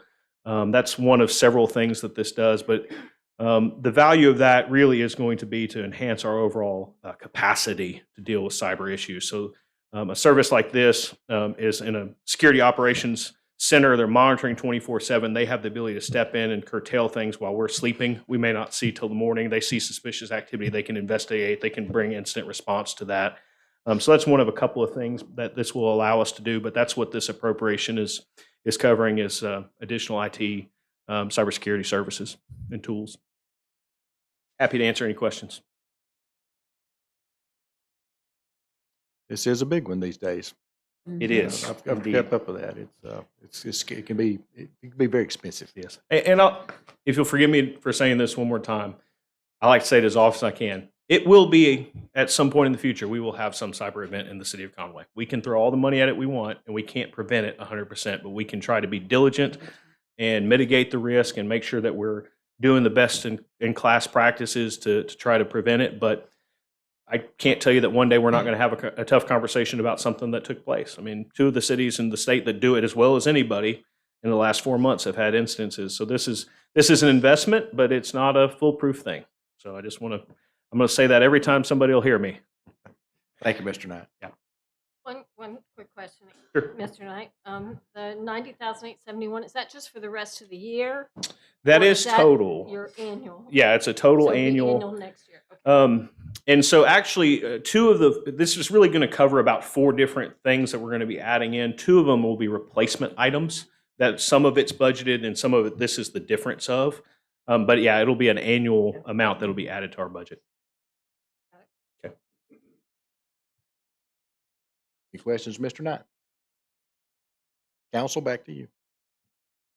Make a motion for the adoption of the ordinance. I have it as 02350. Is that correct, Mr.? Thank you. Second? I have a motion second to adopt this ordinance. Any further discussion? Mr. Garrett. Mr. Grimes? Aye. Mr. Ledbetter? Yes. Ms. Tucker? Yes. Ms. Isby? Yes. Mr. Jones? Yes. Ms. Webb? Aye. Ms. Mel? Aye. Passes 7-0. Thank you, Aaron. Thank you, council. Thank you, Aaron.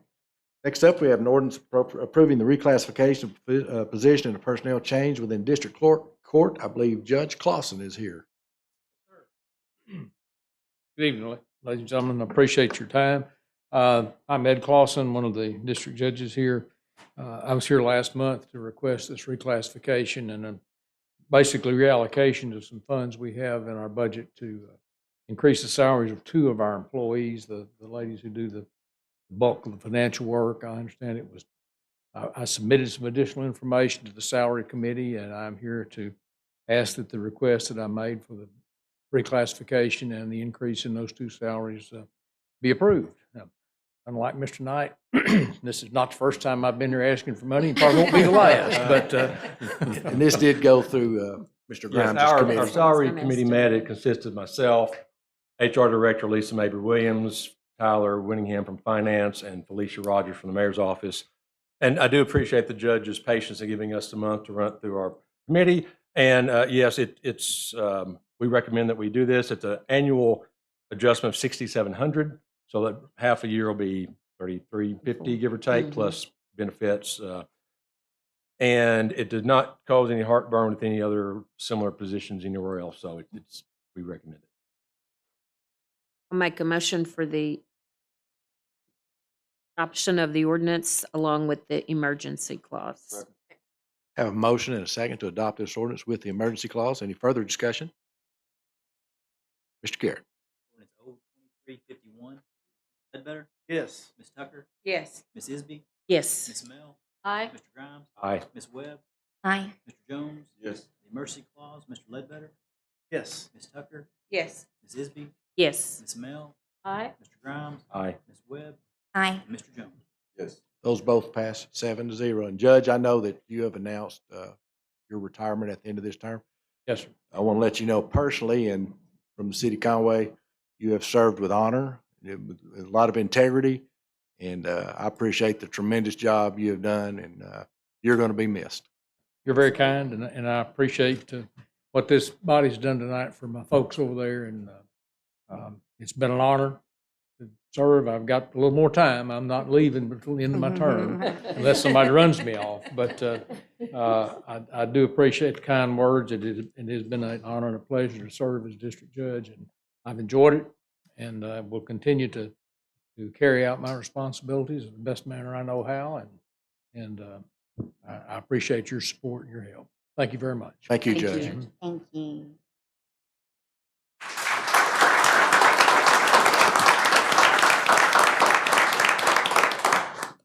Next up, we have a consideration to approve the SRO contract with the Conway School District. I think Assistant Chief Harris will address this tonight.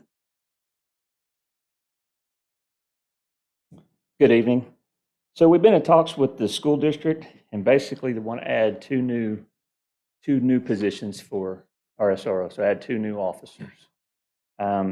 This would increase the cost to $508,485. Some of that cost is a little higher due to the raises that y'all gave the police department that were very appreciated. So that would bring the total to 10 for the school district. So basically, we would have 2 officers at the high school, 2 at the junior high, 1 in each middle school, and then they would share the responsibilities for the elementaries. Council, just to kind of let you know this is on our radar. I know that the school district is going to be asking for more SROs in the future. I'm very supportive of that, but we are going to have to negotiate the payment of these SRO officers with the Conway School District. Did you say that's fair, Chief? Yes, sir. They're trying to go, if I'm not mistaken, to 16. Okay. So that means we would basically pay for 8 officers that aren't on the street. Right. I think this is much needed. Absolutely. And I hope the we don't have any problem getting them to partner with us because there's so much happening in our world today. We need the officers. We really need the officers. We need the officers that's going to perform. So I hope everything works out for this one. In my opinion, our relationship right now is very good. It is. Probably better than it has been in quite some time. How are we as far as the number of officers on the streets? I know we're adding 2 to the school district. So I will say, I think our numbers are, we are 2 vacancies. Okay. What I tell people, it's been a very long time since, I consider that full. And by I mean that you're always going to have 1 or 2 turnover. It's been a very long time since we've been full. And I contribute a lot of that to the raises. Everybody was competing for the same pool. And it's, I would venture to say probably 8 to 10 years since we've been actually full. I think your list, you currently, the 1 or 2 positions you're short, y'all actually have some folks lined up for those. Yes, sir. Good. Excellent. Excellent. Thank you. Go ahead. Oh, no, that's okay. And does one of the SROs also be having one of the trained dogs that we discussed months back at the school permanently? The 2 new dogs that were added. The two new dogs that we added, once they get their dogs, they'll be to patrol. We already have a canine at the school district right now. Okay, permanently. Yes, ma'am. Always there. Yes, Okay. ma'am. Okay. Just wondering. That's Thank Officer you. Mulaney, isn't it? Yes, ma'am. Okay, yeah. And I'd just like to say, these SROs are unsung heroes. Every single day in court, we watch videos Yeah. of fights that go down in the I'm not- hallways. I'm for SROs. Yeah, I'm no, just I one just person. want to. I just I'm just question. giving them kudos. Yeah. I'm not. Oh, okay. No. Well, give it to Officer Oh, Harris. okay. He, I'll do it. no, I'll not pass it me. on. They are. I don't have anything to do with that. But We're anyway, back they're- to blue. Pardon? I said I back to blue. Oh, okay. So I don't know. I'm just saying, we see videos all day, every day, and these guys take hits. They take so much abuse trying to break all this stuff up. They really do. And as many as we can get in there, Yes, I ma'am. believe we should. Hey, council, I make a motion for approval of the annual contract. Second. I have a motion and a second to approve this agreement for the SROs, Conway School District. Any further discussion? Mr. Garrett. All in favor, say aye. Aye. All opposed. Passes 7-0. And the final item on this list is a resolution allowing enter into an agreement with AT&T for 911 upgrades for Conway Police Department. Chief? Yes, so every 5 years, we upgrade our 911 operating system. So 2023 was coming into that year. It's a non-recurring fee of $100,000 plus a recurring monthly fee of $37.50. This has already been approved in the 2023 budget. So the money's already there. It's just a necessity to upgrade everything. Ready to do it. Yes. And if you ask me any questions on particulars, I'll have to get Aaron Knight back up here. But We don't want that. He'll have to get Sean Kennedy up here. Yeah, probably. I'll make a motion for the adoption of the resolution. I have it as 02329. Second. I have a motion and a second to approve this resolution, entering into an agreement with AT&T with the Conway Police Department. Any further discussion? Mr. Garrett. All in favor, say aye. Aye. All opposed. Passes 7-0. Thank you, Chief. All right, thank y'all for your Thank time. you. Okay, we will go back to item C1. Lost power. Time to go Adjournment. Is Brett still here? Did we Not pay him? there. I'm just kidding. home. We got to do something to do with the race we just passed.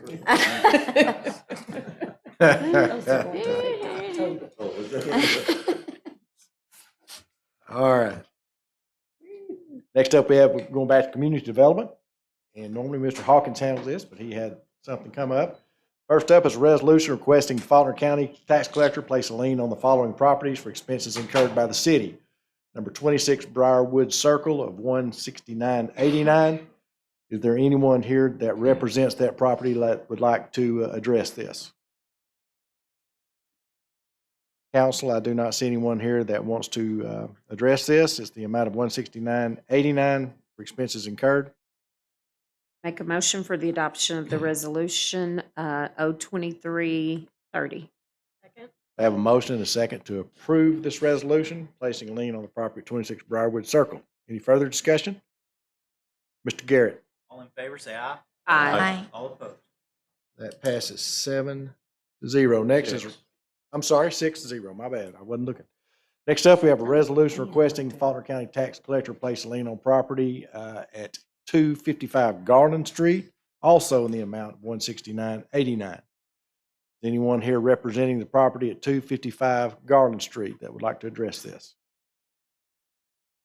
Do not see anyone. Council, back to you. Make a motion for adoption of resolution R2331 to place the lien. Have a motion and a second to approve this resolution, placing a lien on this property at 255 Garland.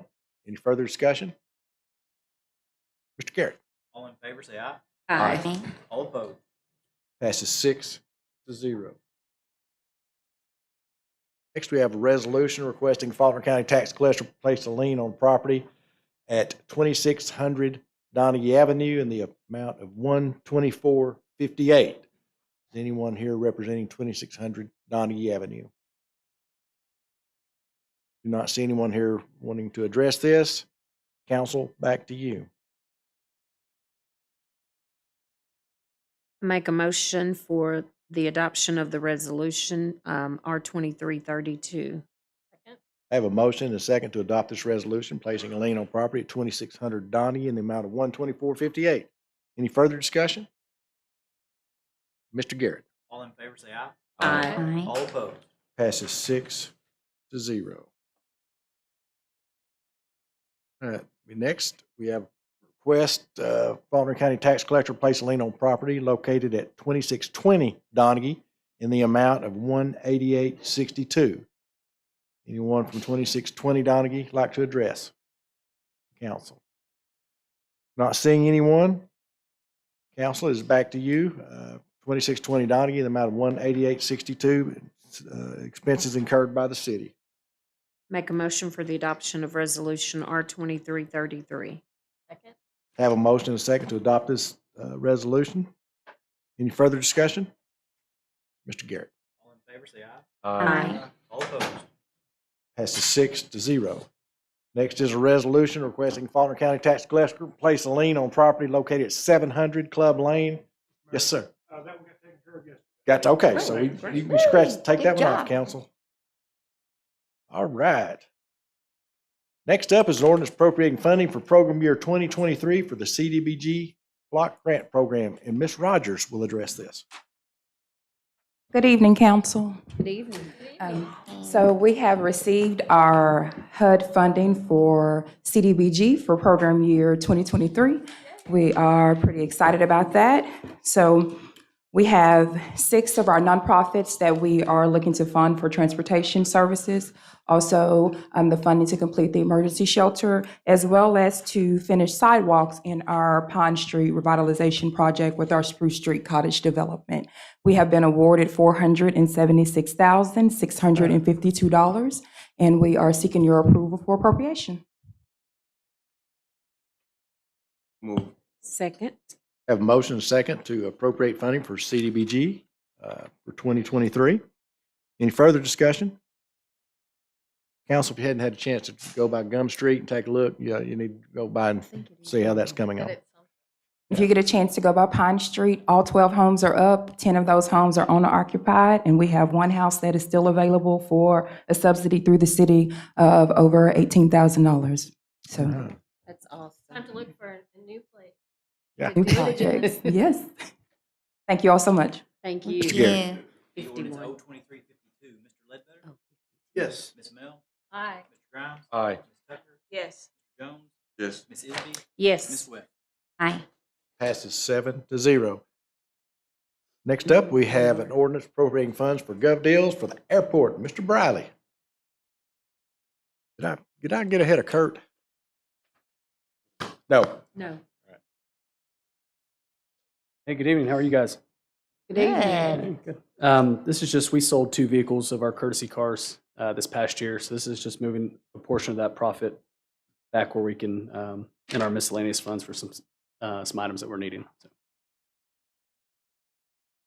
Make a motion for the adoption of the ordinance 02353. Second. I have a motion and a second to adopt this ordinance. Any further discussion? Mr. Garrett. Ms. Isby? Yes. Ms. Mel? Aye. Mr. Jones? Yes. Ms. Webb? Aye. Ms. Tucker? Yes. Mr. Grimes? Aye. Mr. Ledbetter? Yes. That passes 7-0. Thank you, Jacob. Thanks, guys. Appreciate it. Airport's looking great out there, by the way. Next up, we have a resolution to approve a request to apply for program year 2023 Surface Transportation Block Grant for the Salem Road Project for Transportation Department. Mr. Eclipse, Kurt Jones. Yes, sir. Yes, sir. Good evening, council. We do have an eclipse coming up, remind everyone, next year. Okay, so this is the Salem Road reconstruction project that would extend from Dave Ward up to College Avenue. We have previously been awarded a grant to do the actual design on the project. This is they just recently submitted the 30% plans to the Highway Department for review. This application would be for the construction portion of the project. And as stated in the resolution, it's an 80-20 match with a maximum award up to $3 million.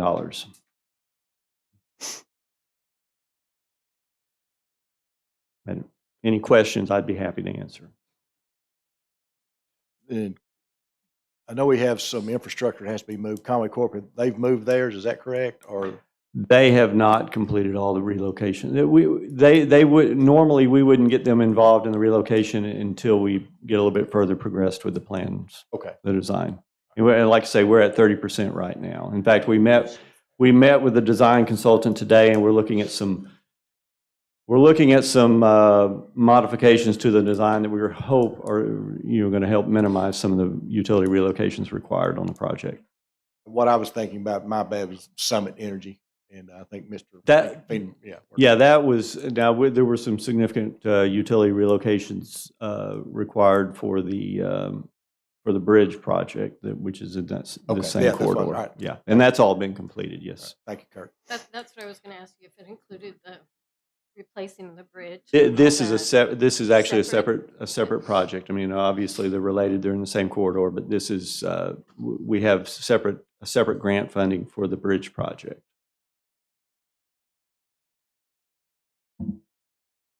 Council, back to you. Make a motion for the adoption of the resolution 2334. Second. Have a motion and a second to adopt this resolution. Any further discussion? Mr. Garrett. All in favor, say aye. Aye. All opposed. Passes 7-0. Next up is a resolution to approve federal aid highway infrastructure program attributable funds for the College Avenue Bridge project for the Transportation Department. Again, Mr. Jones, sir. Yes, sir. Okay, so this is the, and I've been to you before for resolution on this project related to actually submitting this for funding for the design. And what this is it's a replacement of the bridge, College Avenue over Tucker Creek, which would enable us to, well, twofold. One, it will, hydraulically increase the capacity of that bridge structure. And then secondly, it will remove that at-grade crossing part of the Kinley Trail and get it under the creek. So we were successful in getting the design grant for the project. And that's kind of been a process of going through, it has to go through RDOT and get their approval. They have approved the agreement of understanding with our consultant, and the fee structure and everything. And so this is actually the resolution that we need to finalize that agreement between the city and the. Well, actually, the agreement would be between MetroPlan and the consultant, but the cities would be paying the 20% of the contract amount for the design. Make a motion to approve the resolution. Second. I have a motion and a second to approve this resolution. Any further discussion? Mr. Garrett. Resolution R 2335. All in favor, say aye. Aye. All opposed? Passes 7-0. Thank you, Kurt. Thank you. Hey, your guys did a tremendous job. They did and Jacob's here, and I know Jacob spent some long hours out there with them. But hopefully we got it all cleaned up. I called, I think Jacob had been up 2 nights in a row, or 48 hours, and he finally told me he's going to go home about 5 o'clock. So I rang his phone at 5:05 and went straight to voicemail. So I think he was asleep. Yeah. Thank you. You bet. Next up, we have, let's see. Consideration to approve impact fee credit agreement for Lands End subdivision. Ryan, how are you, sir? That's good. Good evening, everyone. For those of you that I haven't met, I am Ryan Robeson, one of the senior planners here with the city. What we're looking at tonight is an impact fee credit agreement between Rush House Development and Harold Halter Craft and Revocable Trust with the city of Conway. This impact fee is credit agreement is in the amount of $342,886.14. This is for Lands End subdivision phase 1, where they have extended Tyler Street to the west. Tyler Street is a minor arterial, which meets the qualifications of being a collector above, which makes it available for this credit. This is the first reading. It is required by ordinance to have 2 readings. So it'll sit at your desk for a month until we come back here. I'd be happy to answer any questions that you have. So we're giving money back to somebody? It's a credit. It's not money that we actually give back. When they have future projects, that can be subtracted from the impact fees that they would pay. Okay. They actually did the work. Yes, the work is Built completed. the road. They've extended Tyler Street, which it wasn't required as part of their development, which we agreed upon in the front end, which allows for a credit to apply to any future projects that they have. Instead of the city Spending that money, the road. correct. Why didn't the city? I'm so sorry. I'm new, and so I'm just. Does it make a difference? Are there different people that are extending the road? It would make a difference cost-wise, as they're already building the streets in the area. They can go ahead and extend that street out, which does save some money. Okay. Okay. This is not done very often, but it does. Okay. Thank The you. developer's gonna do some work instead of paying into the fee in the city, and it's, like I said, it's usually cost Sort of like the efficient for both sidewalk sides. thing. Sort of like that sidewalk thing. Yeah. Okay, I got you. Okay, thank you. Make sure we have our procedures correct. We will need to read this tonight, Mr. Finkenbeiner, is that correct? So should this be an ordinance then, if it has to be read 3 times? I believe this will come back as an ordinance As an at the ordinance? next Okay. meeting. All right. You have the ordinance. You have the We don't, ordinance. we don't don't have you? an ordinance. We don't have the ordinance yet. It'll be at the Okay. next city Okay. council meeting. So we just need a motion and a second to approve the impact fee credit agreement. Second. Okay, we have a motion and a second to approve the impact fee credit agreement. Any further discussion? Mr. Garrett. All in favor, say aye. Aye. All opposed? Passes 7-0. Next up, we have an ordinance to rezone property located at 1700 South Boulevard from R2A to R2. Mr. Paxton and Rick Sal on behalf of Milestones. Thank you, Mayor. This is a request to rezone a property located at 1700 South Boulevard from R2A to R2. The applicant is seeking to rezone from R2A to R2 at the May 15th Planning Commission meeting.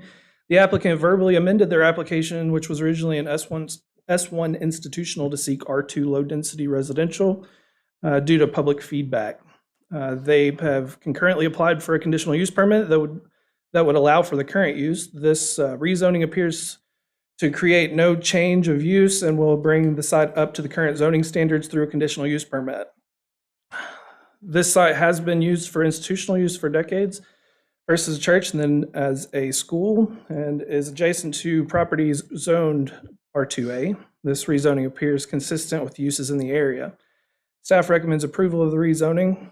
The proposed zoning would bring the site into zoning compliance and would not negatively impact adjacent properties. The Planning Commission reviewed this request at its regular meeting at the June 20th, 2023 meeting and voted 9-0 in favor. And staff stand for any questions.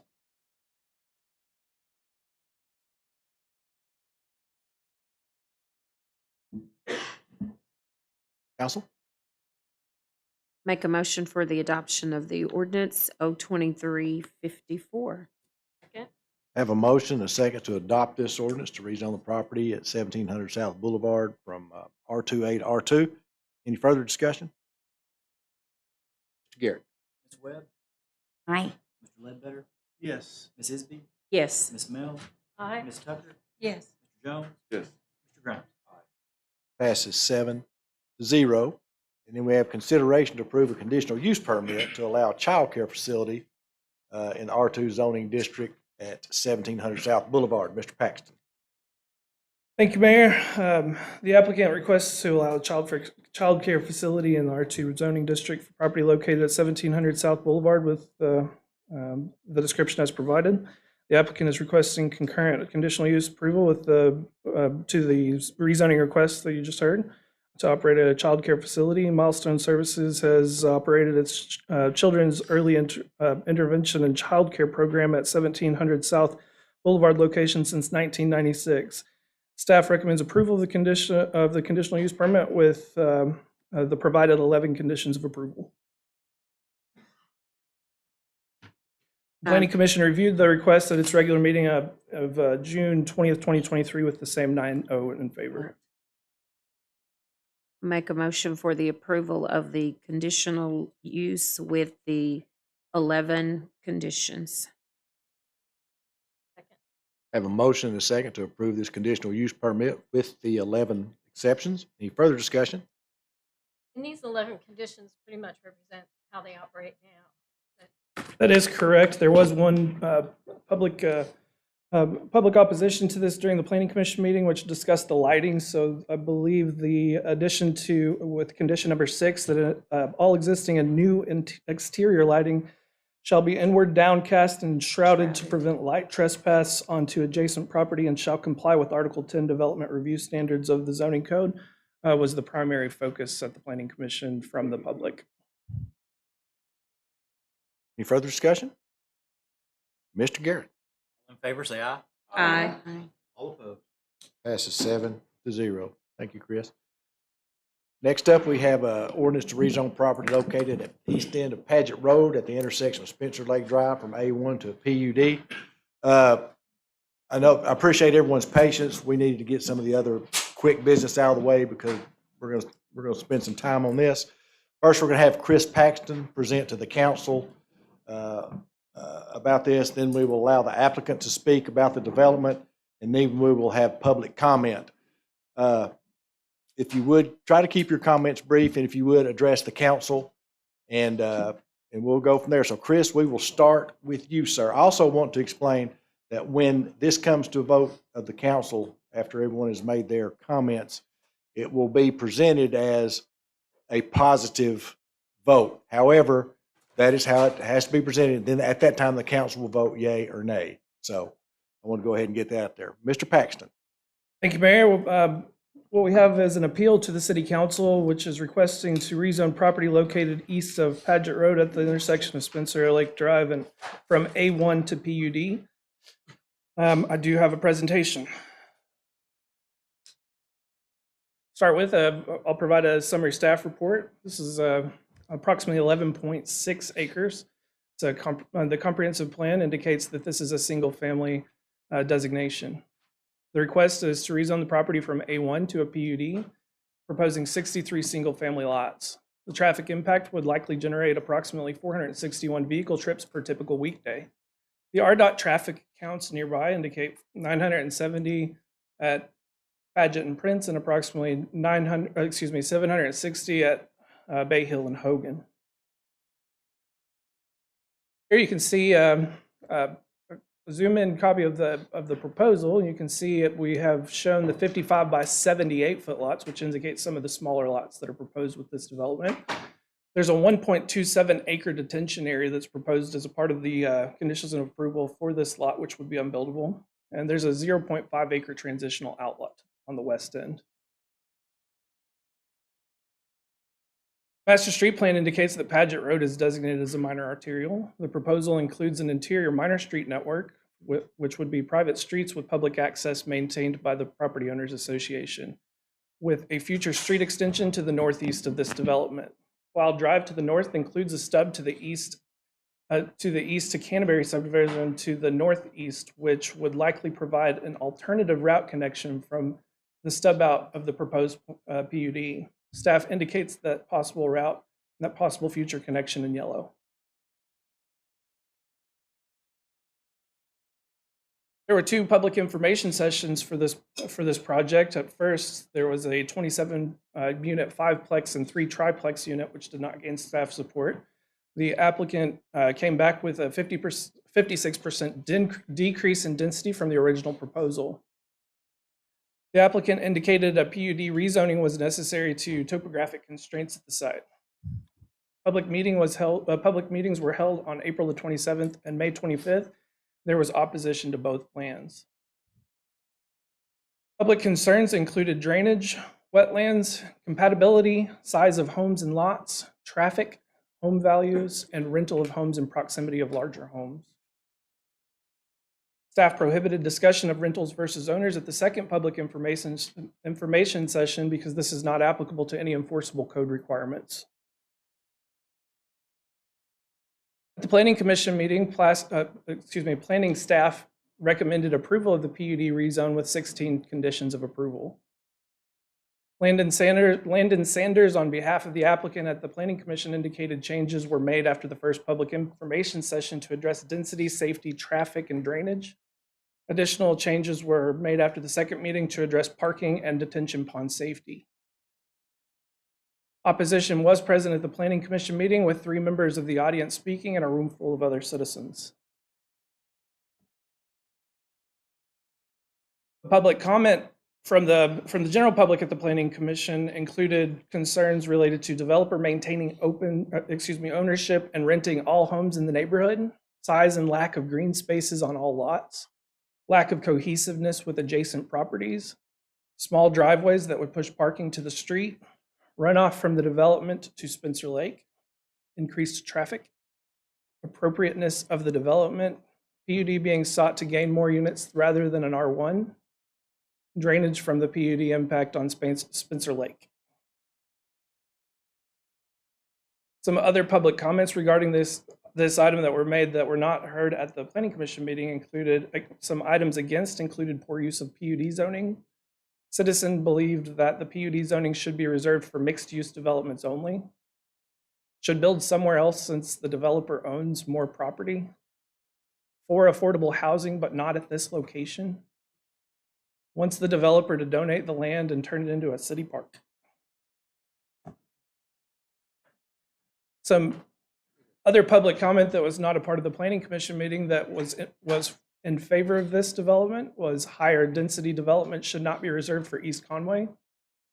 Diverse options should be available throughout the city. Need for more higher density developments. There's stating that there was too much R1 citywide. Compares conversations regarding East and West Conway to redlining. Retiree enjoys smaller lot sizes after downsizing. Smaller units and lots, quote, perfect for some residents. After the general public spoke, the property developer was given 3 additional minutes of rebuttal from the chair, and he addressed setback concerns and the market use at the site and the feasibility of smaller lots to make more affordable homes.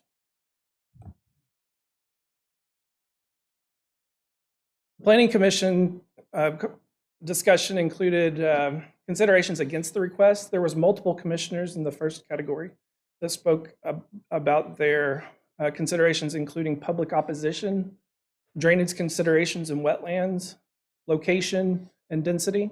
Individual commissioners also spoke on Woodrow Cummins Elementary safety concerns, area being mostly A1 zoning, preference of R1 zoning, compatibility in lot and home sizes, wanted expert opinion on the drainage impact, infrastructure and traffic, and lack of uniqueness of the PUD.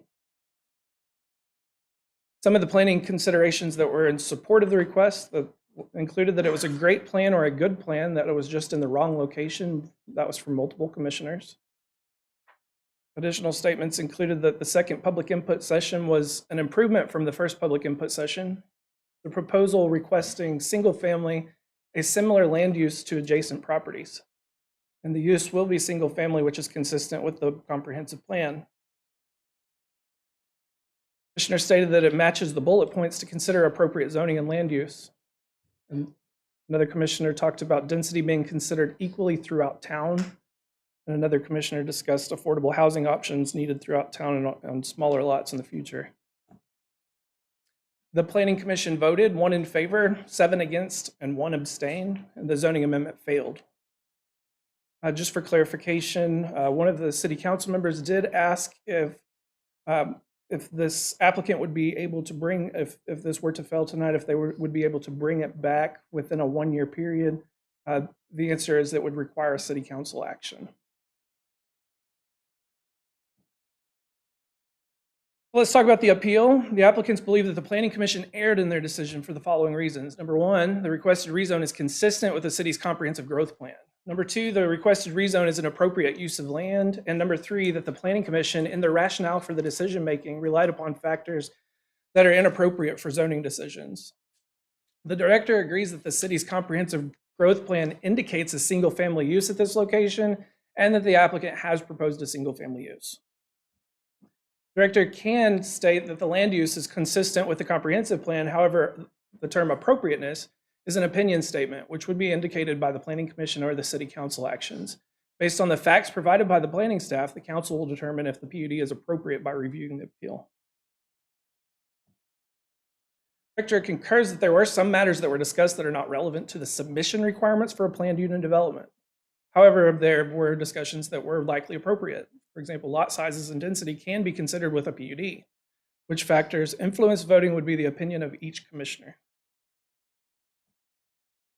Drainage reports are not considered during a rezoning because that level of review is completed prior to the actual development. PUD submission requires only include basic information on the plan for utilities, roads, internal streets, sidewalks, common space, green space, a property owners association, and a justification letter. The applicant proposes changes that are in lieu of typical zoning to overcome the unique hardships, which is why a PUD was brought forward. The items not identified would be governed by R1 zoning and requirements throughout the development. Future development of the property undergoes rigorous reviews to verify that it meets the City of Conway code requirements for the development portion of a project. So let's take just a few moments to discuss land use. Land use and density are not the same discussion. Land use discussions are relative to the use of property and whether or not the proposed use is appropriate adjacent to the type of use of a neighboring property. Top left, you can see an example of a high volume commercial next to a low density duplex. That would likely be not compatible. In the top right, you could see a single family residential next to an adjacent type of single family residential would likely be compatible. To ensure this conforms to the R1 type land use desired by the interested parties, staff recommended the following conditions. Condition 1 required single-family residential uses at that location. Condition 2 required that all standards and uses other than those defined by the development plan shall be governed by that R1 zoning district requirements. Code states that a PUD is intended for developments that might be impractical or impossible to implement. Conforming to R1 development would be possible, but reserving that oversized detention area to address the drainage and wetlands unique to the site would likely be impractical. PUD districts allow setting of conditions such as land use, building setbacks, parking density, common space, green space, ingress, egress points, architectural design, and landscaping and buffering. Traditional zoning such as R1 does not allow conditions of approval. Some of the current conditions of approval requested on the PUD that would not be applicable if this were an R1 include distance from sidewalk to garage no less than 20 feet, enhanced detention pond safety, higher quality materials and siding, additional requirements for roof pitches and shingles, prohibiting accessory structures on smaller lots, and restrictions for fence lawns. Additional changes that would be likely include a reduction of the size of the open space area for the detention pond and a reduction in the size of the 0.58 acre lot at the entrance of the subdivision. There's also an inability for the city of Conway to require design standards for single-family homes in an R1 district. It's a residential transect model. This is the proposed use is a PUD with only single-family lots and a 1.27 acre for open space detention, which most commonly aligns with an R1 type zoning. Adjacent uses include to the north, there's Woodrow Cummins Elementary. In lower density areas, this would require, a school would require a conditional use permit.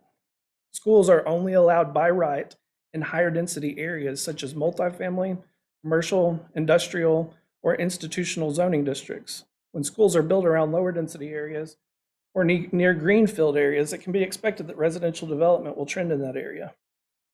A1 is designed to protect undeveloped areas from intense uses until a use pattern is approved, and the school was built in an A1 zoning, which has an established single-family use pattern in this area. To the east is Chestnut Meadows subdivision, which is an R1 zoning with single-family lots. To the west is Spencer Lake condominiums, which has not been developed since its 2005 approval and would likely require a rezone in the future or an amendment to the approved PUD. However, at this time, it is approved for a duplex, single-family, and condominium development. Spencer Mountain at the lake is an R1 zoning with single-family lots. To the south is an unplatted single-family. It has an A1 zoning with a single-family use pattern. And A1, as we discussed, is designed to protect undeveloped areas from intense uses until that use pattern is approved. Let's talk a little bit about this density. Bear with me on this. So this is an item that came up several times previously in previous discussions. Discussion of lot size is not the same as density. The applicant is proposing 63 units. The base density is the maximum possible units that's allowed on 11.6 acres. Residential development density is the remaining units per acre after exactions, for example, when they dedicate right-of-way or a public park space. Both a PUD and an R1 zoning have a base density. Both are subject to residential development density. However, RDD requires plans to calculate. The base density of the proposal is approximately 5.43 units per acre, and the base density of R1 zoning is approximately 7.26 units per acre. The PUD proposes a lower base density than R1 zoning. However, a PUD requires private streets throughout the subdivision that don't count towards the residential development density, and those are maintained by the homeowners association. PUD would require dedication along Paget of about 0.67 acres. The RDD for the proposed PUD would be based on the remaining approximately 10.93 acres after that dedication. The residential development density for the proposed PUD is approximately 5.76 units per acre. A minimum lot size, let's discuss a little bit about lot sizes. We talked about density, let's talk about the lot sizes. And a minimum lot size in an R1 zoning district is approximately 0.14 acre. 6,000 square feet or 60 by 100. The proposed development has 58 lots, which are between 0.10 and 0.13 acre, or interior lots that are 0.14 acre or larger, one oversized outlot, which is 0.58 acre, and one unbuildable 1.27 acre lot. In the orange, you can see that the developer has requested 1.27 acres for the detention area. This was that unique item that they had discussed due to topography. This oversized area would be considered unbuildable and would be platted as such.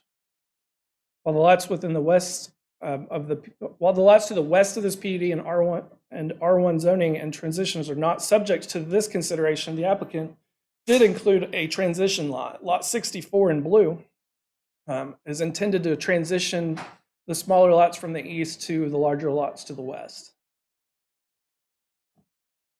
Chris, before you move on, what can go in that transitional lot? Anything? In the transitional lot, as of right now, it would be subject to the R1 development standards. So it would Anything that would be allowed in R1 would be allowed into lot 64.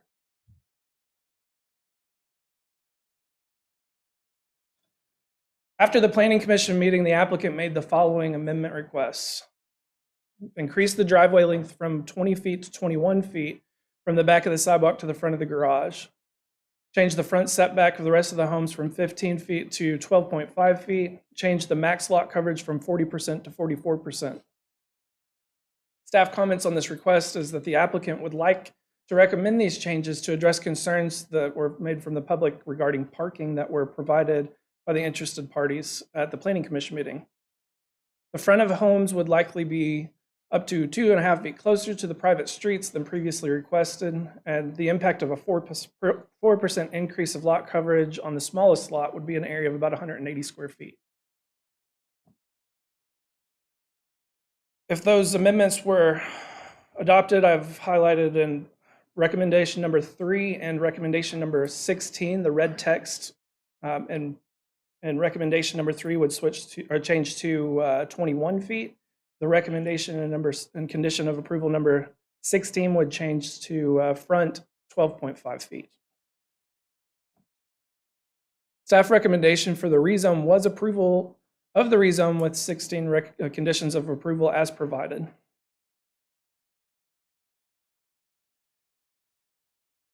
There's some possible motions, and staff will take any questions. And Mayor, the applicant would like an opportunity to speak as well. Y'all have any questions of Mr. Paxton? Real quick, Mr. Paxton, may I ask, it looks like you only have one entrance into the subdivision at this moment, correct? That's correct. The current development has one entrance with a future stub out, so any development to the north would be required to connect that and make an additional direction. But there's no guarantee on that. And the reason I ask, I live in a PUD, Turnberry. Okay, and here's what I learned. Every house in Turnberry has a sprinkler system because if there's only one way in and out, that to my knowledge, that's a state recommendation or requirement. For the fire department, they can't get in and out. If that, for some reason, that entrance is blocked or whatever the There are issue. fire code requirements, and the fire code is reviewed with the development submittal. So after the rezone, there's still a preliminary plat that would be submitted to the city for review. Those are subject to a full staff review, including engineering, for drainage, streets, and including the fire marshal's office and other departments throughout the city. Okay, thanks. I'm just curious. Any other questions for Mr. Paxton? No other questions, but I would like to make a comment if I could. You are the 4th city planner that I've worked with. And I appreciate information. You've given information. Thank you. Thank you. Thank you, Mr. Hawkins. The developer, would you like to speak, sir? If you would state your name and address for the record, please, sir. Good evening, council members. Mr. Mayor, my name is John Pennington. I'm the managing member of Nichols LLC, which is the petitioner for the PUD here tonight. My address is 306 Salem for the record. Mr. Mayor, would you like to confirm how much time is allotted, or you're just going to No, sir, just go ahead and speak. That's why we moved it to the last I'll try night. to make it as quick as possible. I know we've been here a long time. Council, we are starting off with a handout, and I think they're making their way around. On these two handouts, you will see a large piece of paper and then a smaller piece of paper. I will address the larger one first. And specifically to Ms. Ward, as far as your one entrance, I did speak to Webb, sorry. Thank you. I did speak to the fire marshal as related to the single entrance, and it is under their purview, as I understand it, that they control ingress, egress as far as fire apparatus code, which is what you're referring to as far as your single entrance. And the stub out to the north satisfies his requirement. He's already confirmed that. So that addresses specifically your concern. Now would affect really your or the homeowners or whoever buys the homes Certainly. issue more than it would the PUD. Right. sir. Yes. I'm just curious. Right, okay, thank you. you. So, and I'll just briefly touch on the larger piece of paper that's in front of you. It shows two plats. The plat at the top is obviously Ivy Ridge. I want to focus your attention to the right on the plat in red letters where it mentions 62 small lots.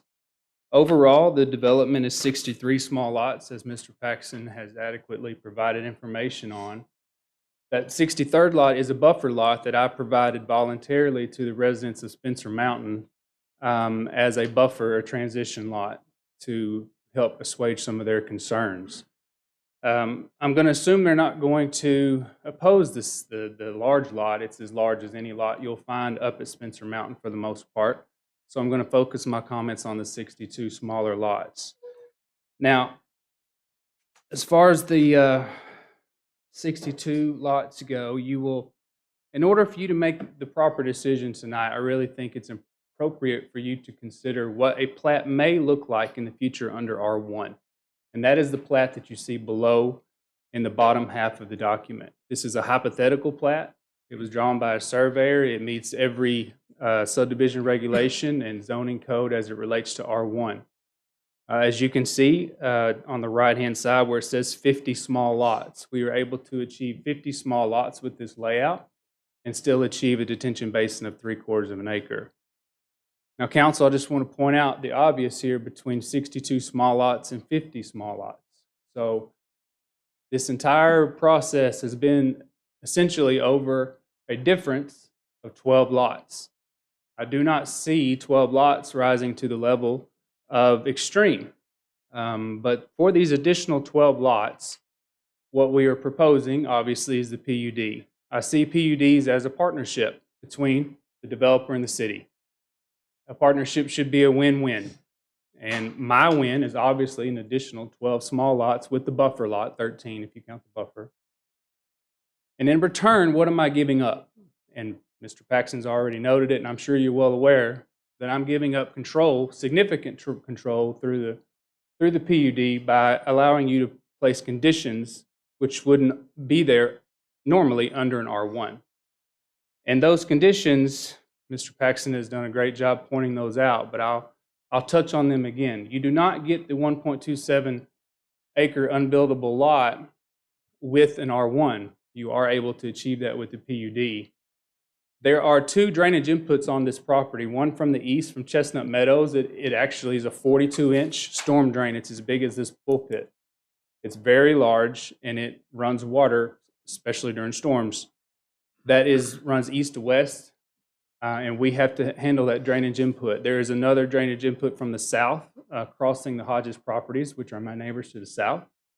And we have to deal with those two drainage inputs, which plays into the terrain comment that Mr. Paxson mentioned as it relates to why this isn't appropriate for a PUD. Additionally, there is wetlands that's been identified in the northwest corner.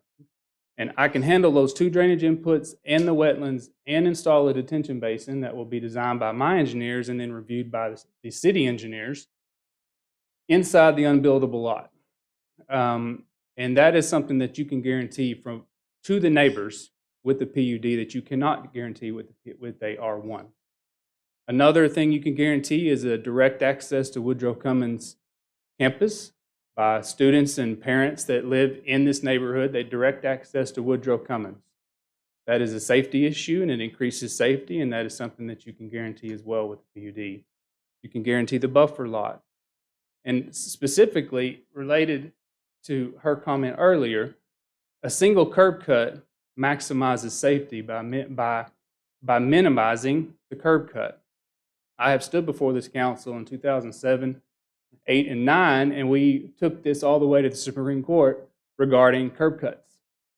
And I have learned my lesson. I brought back a PUD that has just one single curb cut. That single curb cut, I cannot get less than one. That curb cut is pushed as far south as we can reasonably get it away from Woodrow Cummings Elementary campus. That allows for traffic to back up, as it does on pickup and drop-offs.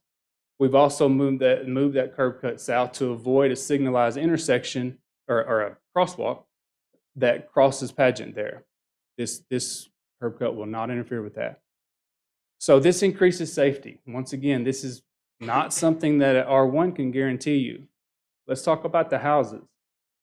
The PUD allows you to place a restriction or a condition on quality materials used on the exterior of the home. You can dictate 812 pitch. You can dictate an architectural shingle, which is a higher grade than a 3-tab. You can promise the neighbors that the houses will have a fenced yard, which is certainly a reasonable request by an adjoining neighbor. You can guarantee there's a 21-foot parking area behind the garage exclusive of the sidewalk ribbon. This PUD allows you multiple opportunities to protect the neighbors. If your primary concern here tonight is to protect the neighbors, the PUD allows you to do that. If this PUD is denied, at some point in the future, another request will come back as an R1. So the question is, does the PUD allow you to protect the neighbors and their concerns, or does the R1 allow you to do that? And my argument is the PUD allows you to do that. It allows you a seat at the table from a development standpoint while allowing me an additional 12 lots plus the buffer of 13. To wrap up my comments tonight, I want to speak to the affordability issue on this. I have made it clear that I want to build an affordable housing project for Conway.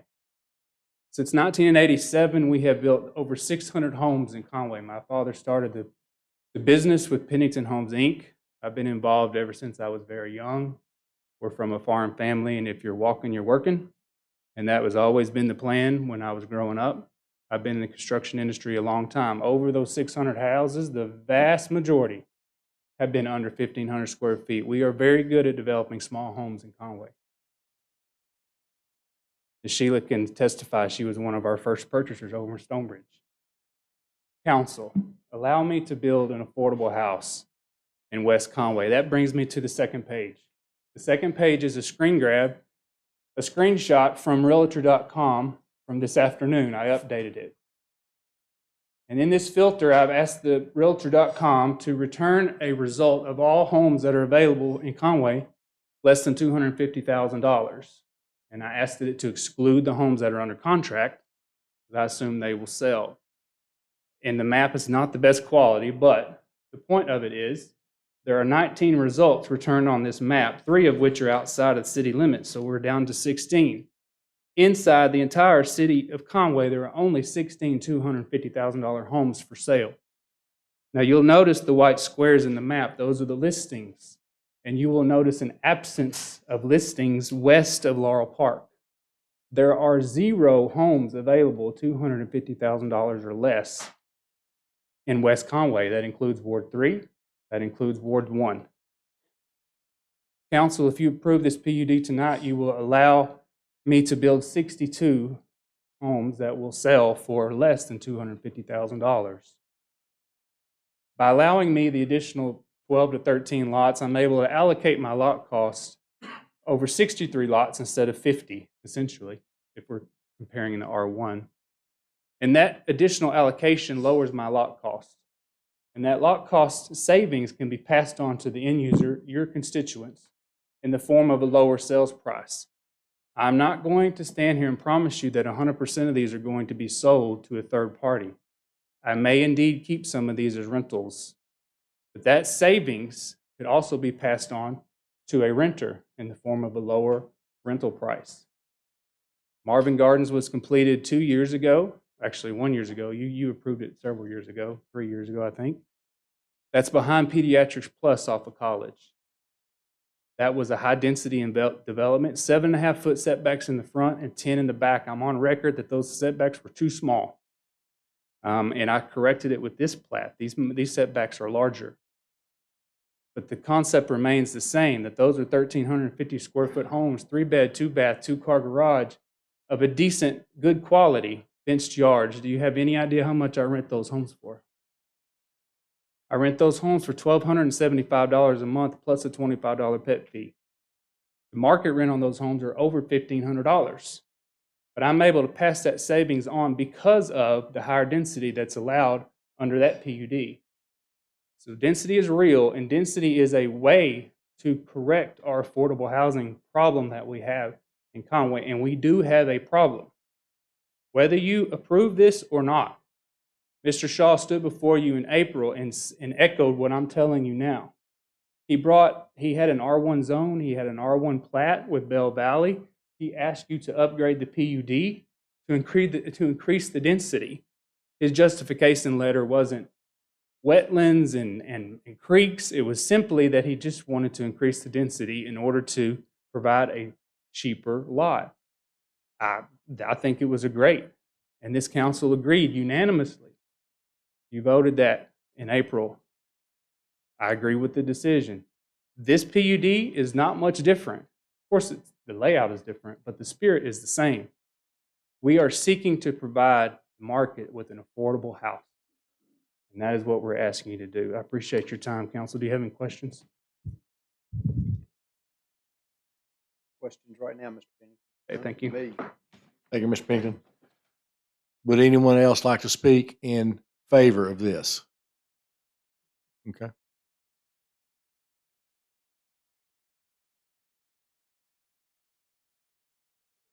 Okay. Would anyone like to speak in opposition? If you would, sir, please state your name and address, even though we all know you.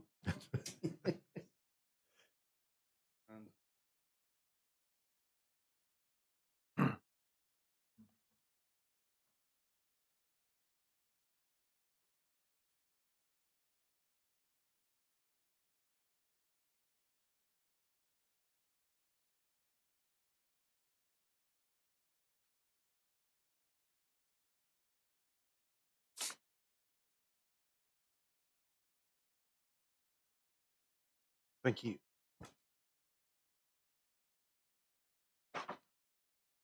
My name is Kevin Leach. My home is at 1505 Warwick Hills Lane in Centennial. They gave a pretty good background of what's happened in the first 3 meetings. But if you look at that first handout there, on the first PUD he did, Mr. Pennington built 30 homes, okay? And he owns all 30 of them still. What? All 30 homes of the PUD. He still has every single one of them.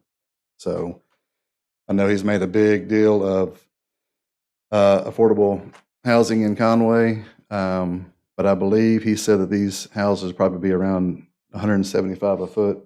And I'm just asking, is that correct? 175 a foot? Okay. I'm not sure if y'all are familiar with Victoria Park, but if you went over there right now, the highest home bought was I think Miss Looters sold it the other day for like $154 a foot. So I'm pretty sure if you went over there and offered $175 a foot, every house over there would sell. And they're 13 to 15 to 1,600 square foot houses with front yards, backyards, plenty of room for children to enjoy the backyard and retirees. It's just, you can say affordable homes if you want to, but I think he also said that these are going to be 1,300 square foot homes. Is that correct? Minimum square foot. If you would, Mr. Leach, direct everything to the council. Well, because I just didn't know, Right, I because understand. I couldn't remember, because the first meeting's not on the internet, I don't guess. So I was just trying to make sure that I wasn't giving you all some numbers I pulled out of my head or something. If you look at that, that just tells me that pretty much these are going to be rentals, which I don't have a problem with rentals. Just full disclosure, I own 23 homes in Chestnut Meadows that are all rentals. So I'm not saying anything about the rentals, but the biggest thing for me is the density. If you'll look at the second handout here that I gave y'all, the Conway School District, Woodrow Cummins, purchased land, from my understanding, talking to builders and people around town, is they bought that land behind the school as a buffer to the Rush Howe development own land behind them. Okay. They didn't have to on the other side because the Schreckenhoffers and the Marions own their property. They're 5-acre lots, I believe, where their home is. And the Lawrence L. Lasker property was already there. And it's I think it was for sale, and maybe they sold it or they didn't get to sell it because it was wetland or whatever. But the PMB investments land that we're talking about here, when these people purchased their lots, they were in the understanding that those lots couldn't be broken up to less than 1.5 acres, is what I've been told.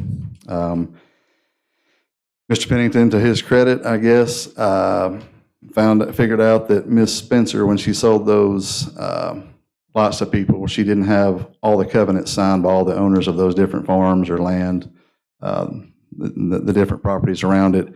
And so the covenants of the 1.5 acres are supposedly null and void since all of the owners didn't sign the paperwork. So that's kind of why we're here today. Ms. McDowell, I don't think, ever thought that the land would ever sell, and that's why it's been A1 so long, because of the wetlands up front and the 1.5 acre covenants that were on there. If you'll look at the second page there, it's what's up here. You can see that, and it's already stubbed out to go to the Rush Howe development. So I've never developed a subdivision, but if that road right there is stubbed out and this passes as a PUD, I would imagine that we all know here that that's going to allow for another PUD right there behind it. It's going to be really, really hard to turn that down. So instead of having 63 homes surrounding this elementary school, we're going to have 130 to 150. Okay? So the density is way too much. I talked to Officer Hogan today, and he said that, you know, it's going to be a problem for them to figure out a way to get the kids, the walkers and bikers. There's already no sidewalks for the kids from Centennial to go to school. So the kids from Centennial have to walk down our road at Warwick Hills, walk along Tyler, walk over to Cena, walk up to Cena, walk through the woods to go to Woodrow Cummins, and to walk to school at Ruth Doyle, they have to walk all the way down Cena, all the way to Sterling Point, go down Sterling Point, and then they can get on a sidewalk. So there's no sidewalks. Even though when I built my house 7 years ago, I paid a fee for the sidewalks to go over the ditch that's still a ditch.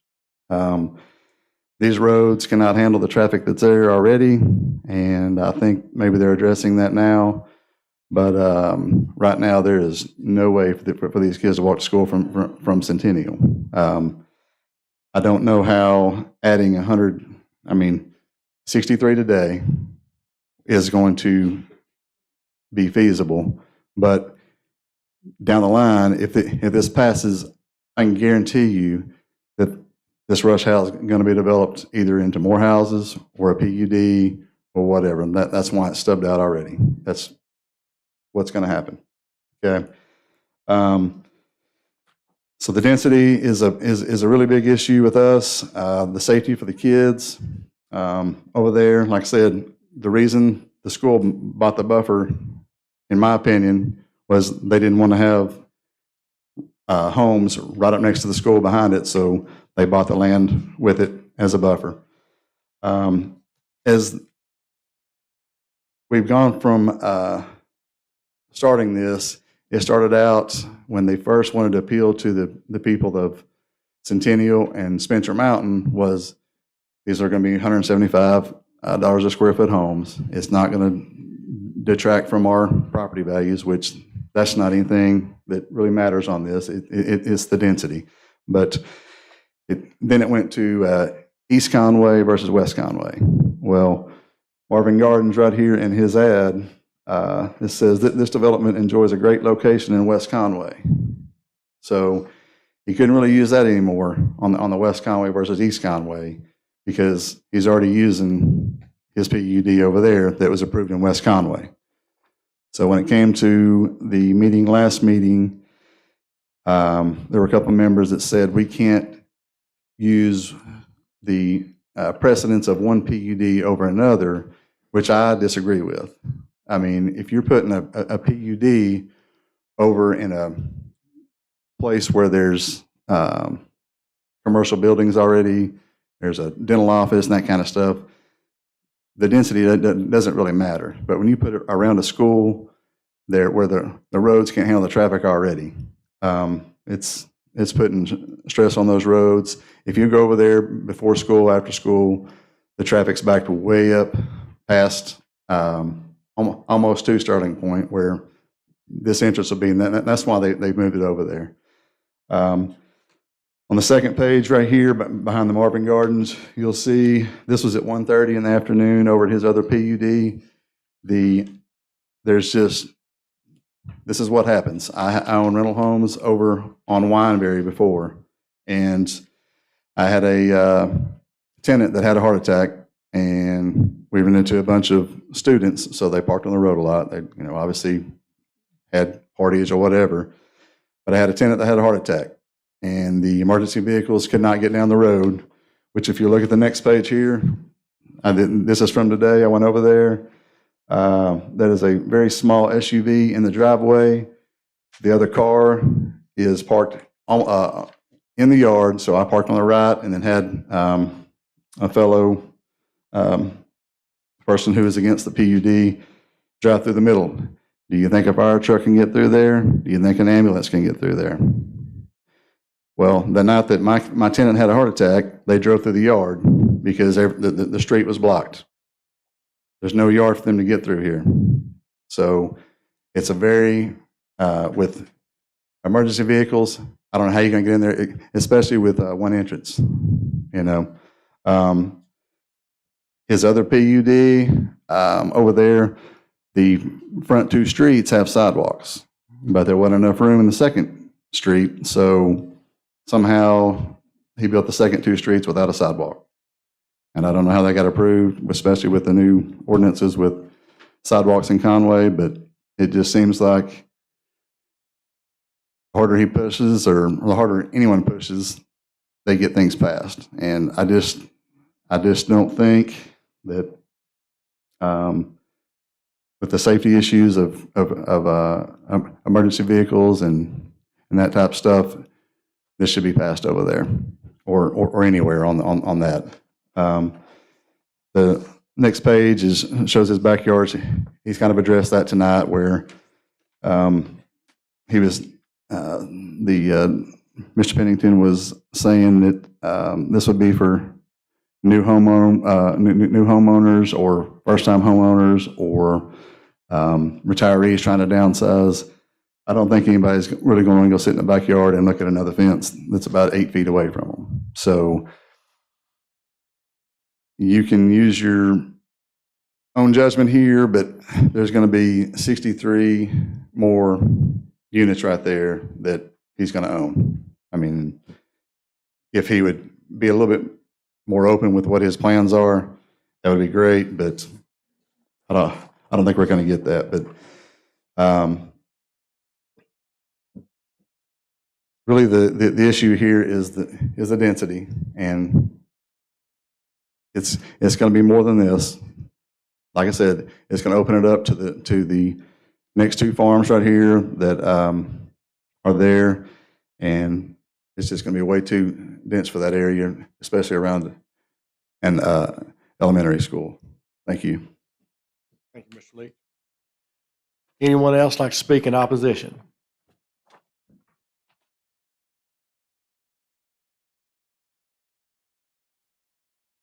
My name is Jim Stockdale, address 5985 Brush Creek Loop. And I want to first thank the City Council.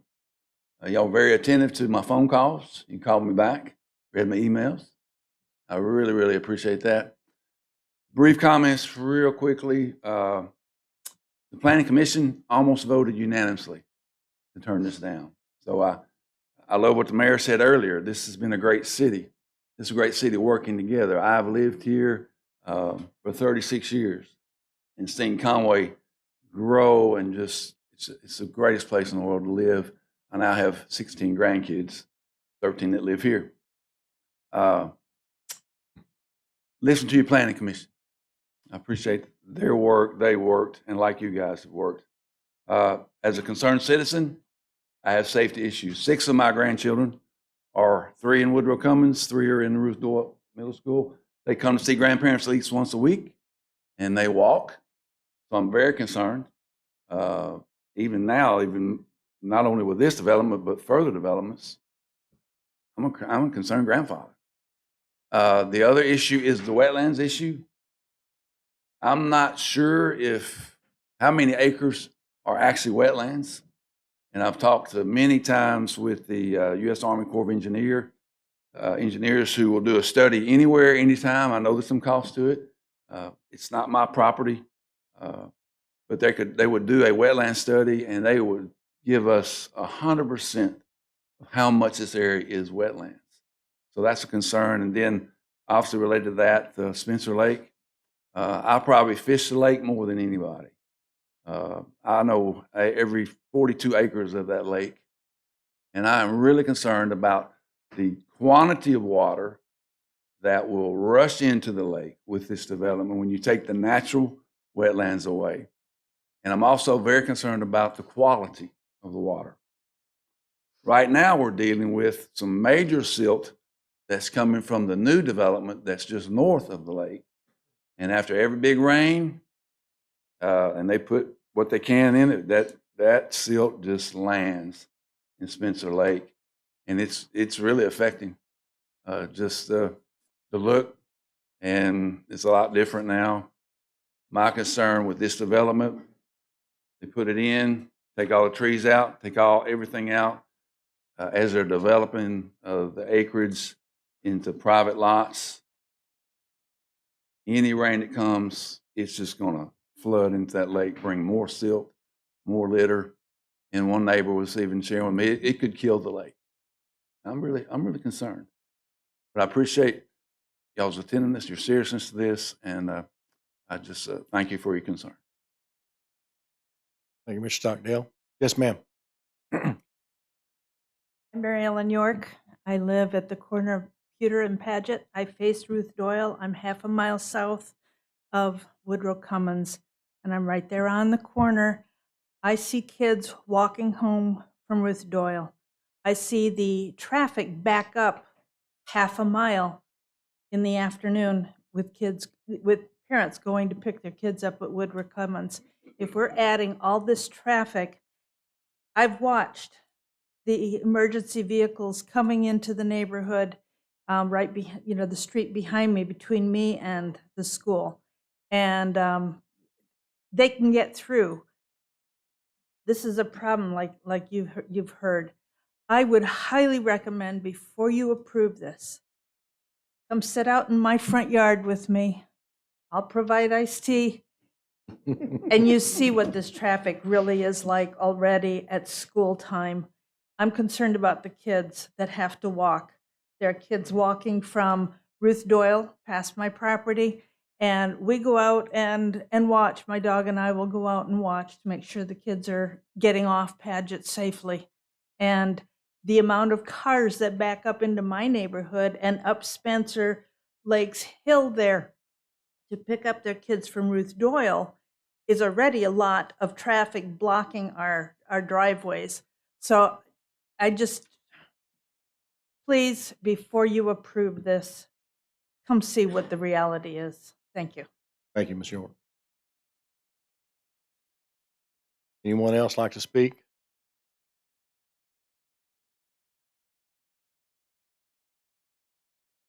Good evening, Mayor. Good evening, council members. My name is Brandon Rule, 5720 Brush Creek Loop.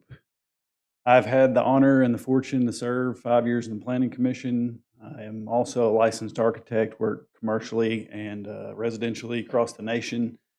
So I live, eat, and breathe architecture. I'm probably the most pro-development person in the room, if Brad hasn't left already.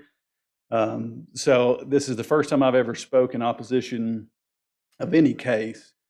So tonight I'm wearing my Spencer Mountain POA hat, and our argument is simple. It's just that this location for this development is inappropriate, and we talked about the appropriateness earlier, but it kind of comes down to, why this site is extremely sensitive, like Mr. Stockdale mentioned the impacts it could have on the lake. We already talked earlier tonight about what we're doing over at Lake Conway.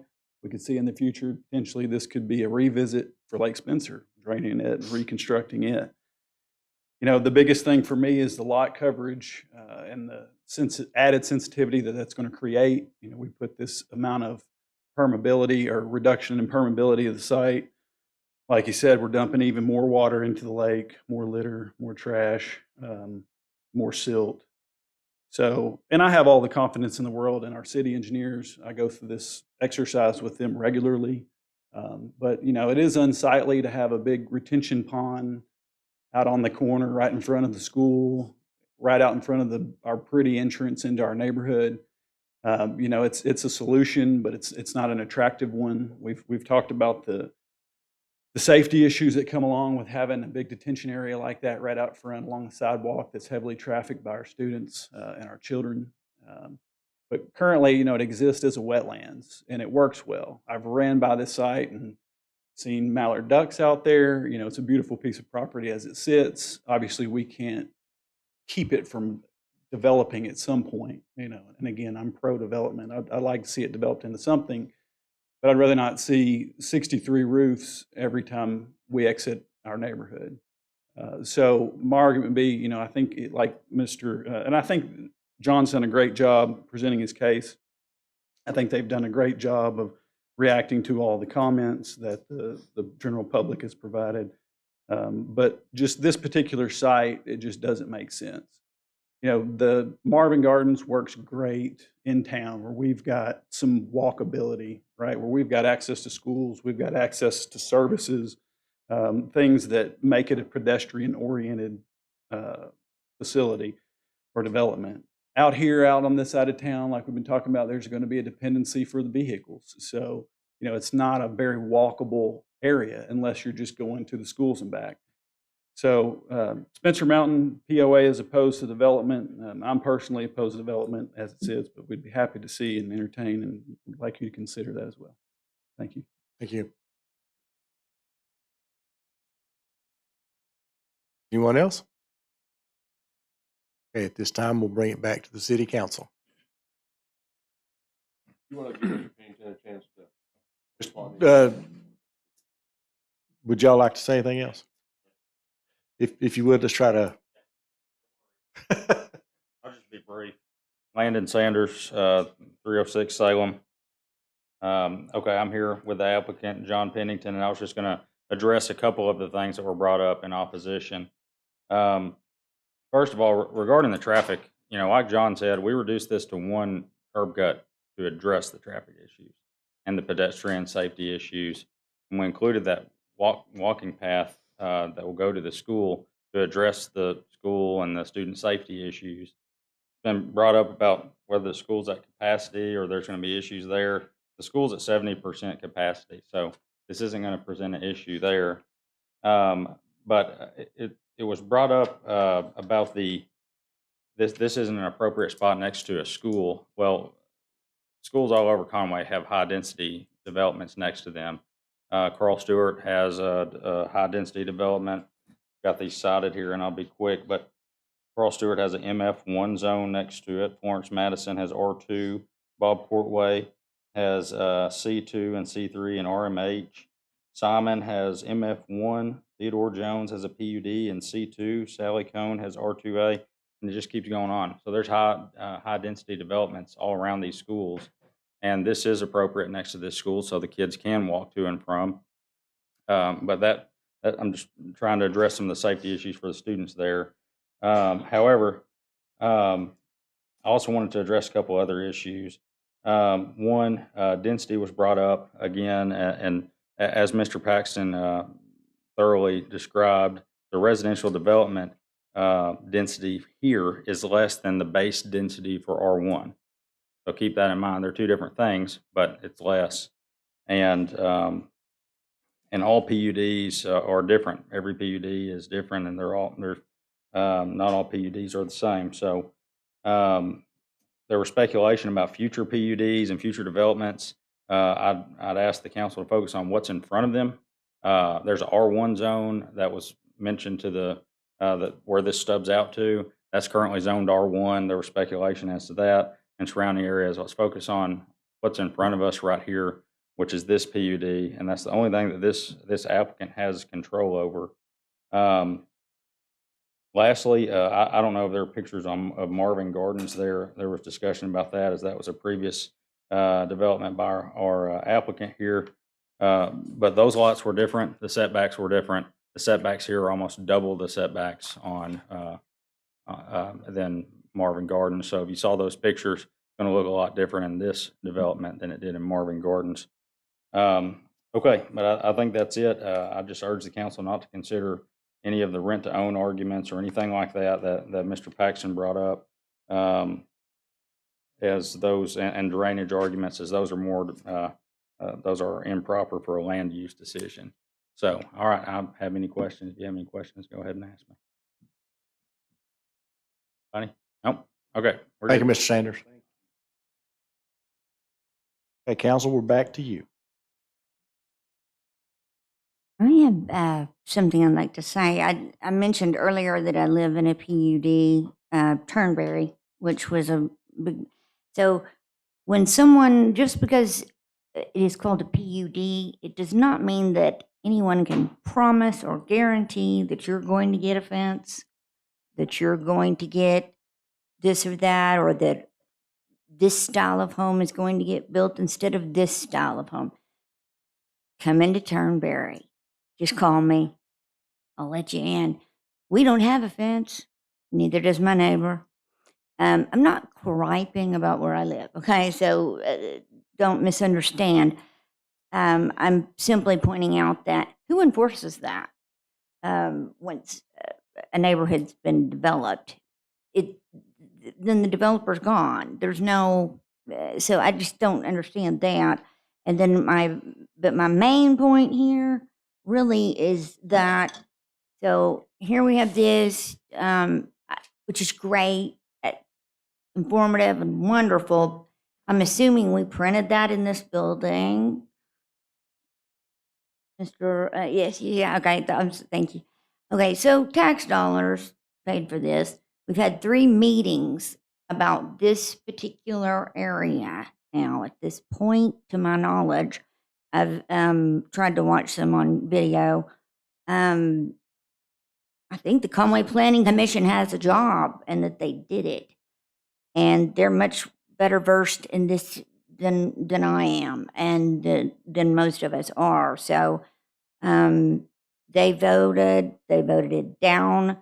I'm confused as to, I understand this is America, we can appeal things. But at this point, I feel like we're kind of beating a dead horse, if that makes any sense. And I hate that pun or that analogy, but wow. I mean, we just discussed Conway corporation rates that affect the entire city of Conway. I think that is a little bit more important, I'm just saying that I can't believe the time and money that has been spent to try and pass this PUD. So that's I won't be voting for it. And that's my 2 cents. Chris can probably address this more, but each PUD is unique. And the fact that your I've PUD heard that didn't 3 have- times now The fact tonight. that your PUD didn't have your fences means when the PUD was adopted, it did not require fences. So. Well, Turnberry, I have their bylaws, and we're supposed to have So to answer your question, when you're talking about bylaws, those are relative to your homeowners association. That's not relative to your conditions of approval as a part of your planned unit development. The planned unit development or the PUD is a part of your zoning. If there's conditions of approval as a part of a zoning, then those are enforceable the same as the zoning code. If there's essentially, when you adopt the PUD with any of the regulations that they've addressed as a part of their PUD conditions, including the conditions of approval, if those conditions are violated, it's the equivalent of violating a zoning ordinance. Okay. Thank you.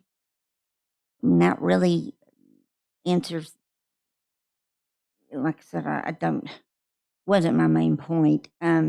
my main point is just all this time and money spent on this one PUD. And to me, the overall feeling I get is that it's a safety issue for children. Cut and dry. I mean, and if anyone wants to argue that, I'll be glad to argue that as well. But I'll be glad to argue that with you. okay, I'll be glad to do that. let's do I am it. not aware of a school in this area, as I believe Mr. Sanders pointed out, that there is a school in our community that does not have high density residential area either It's adjacent not to what I it. was speaking about. That's okay. I'm talking about something else. You right go now. ahead. Okay, thank you. And so my question then becomes, if you don't put residential here, what are you going to put here? Offices? 10 acres of offices are going to generate more traffic than 10 acres of single-family housing. Commercial property? Some commercial property out there? I don't think so. We can't keep a property owner and a developer from selling their property and having someone come in and try to do something constructive with it. And this, to my knowledge, I've only done this a few years, but this And makes we know that.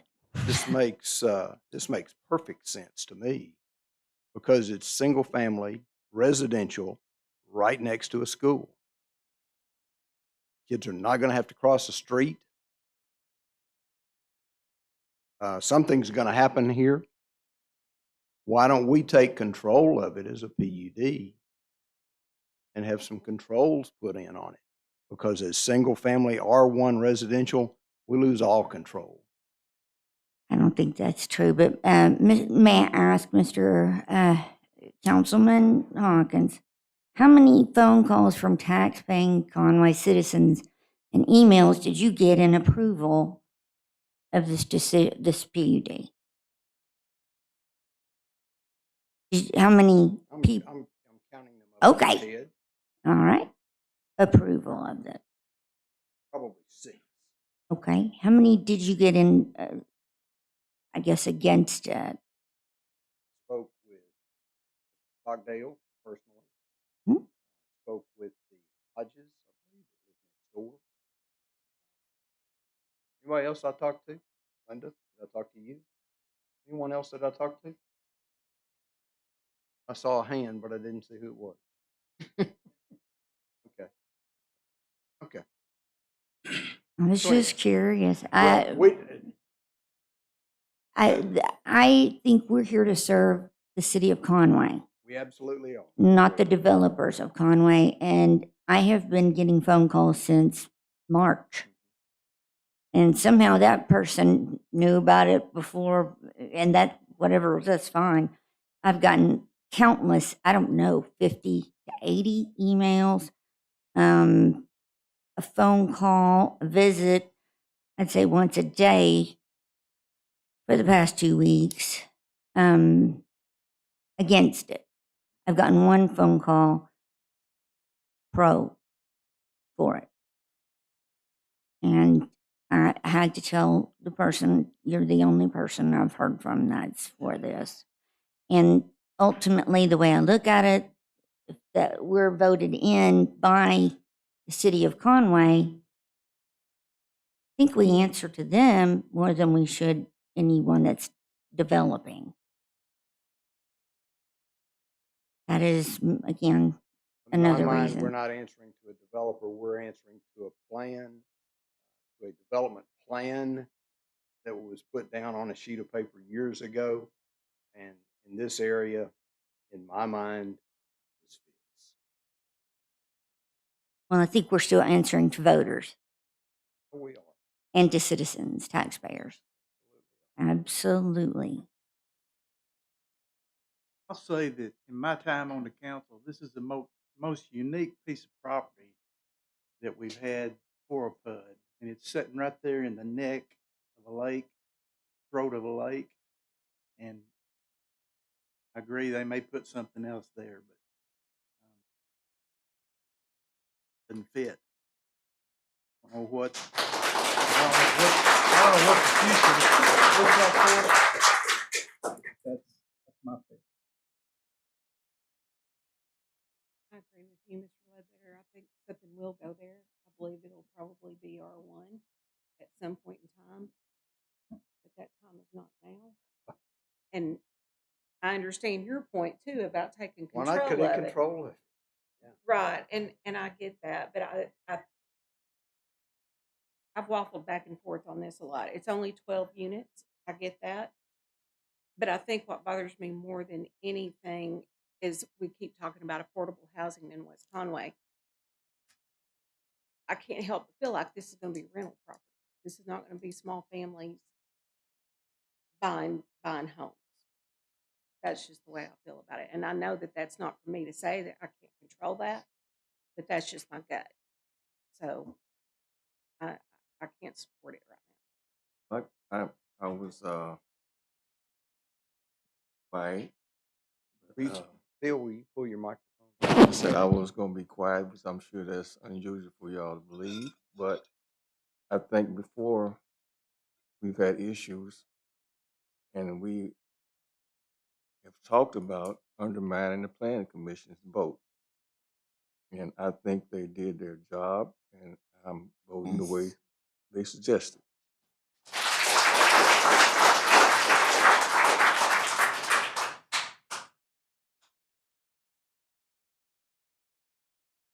Any other comments? Okay, council, back to you. All right. I will say this is an item that I struggle with. It is property that is going to be developed at some time. Our normal progression as a city council, when property is A1, is to go to R1. I have heard from, I think, 6 to 7 people who are against.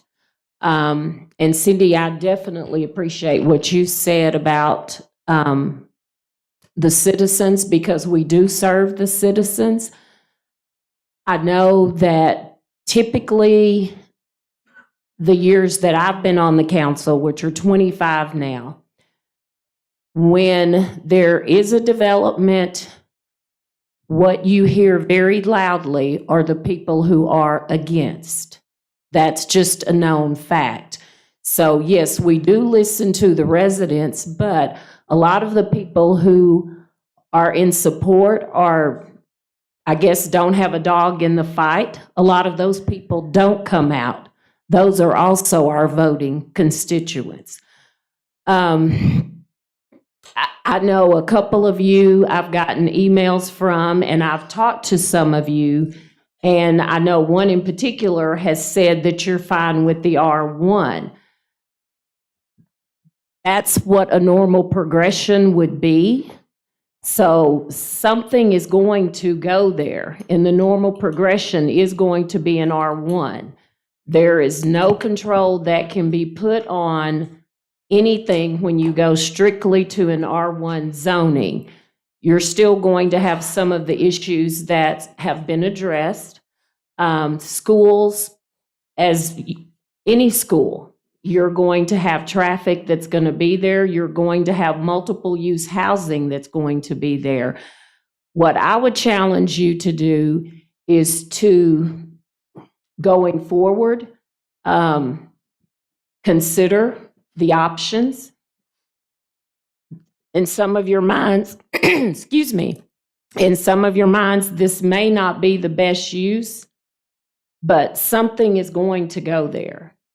And the normal progression typically from this council has always been an A1 to an R1. And I personally don't see that changing.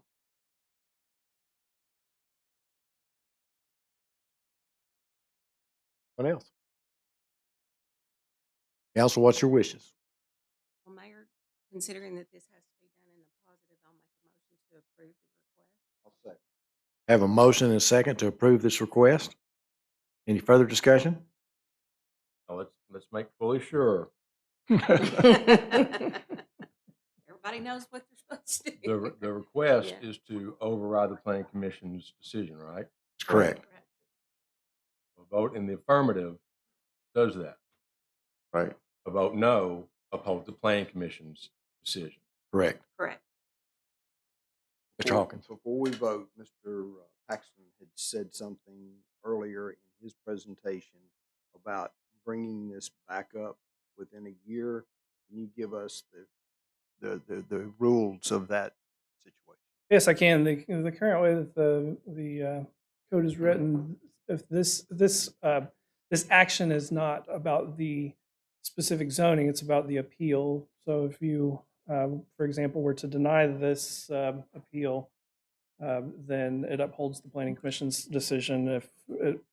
Regardless, if this were to be denied, the zoning action was denied. The zoning action cannot be.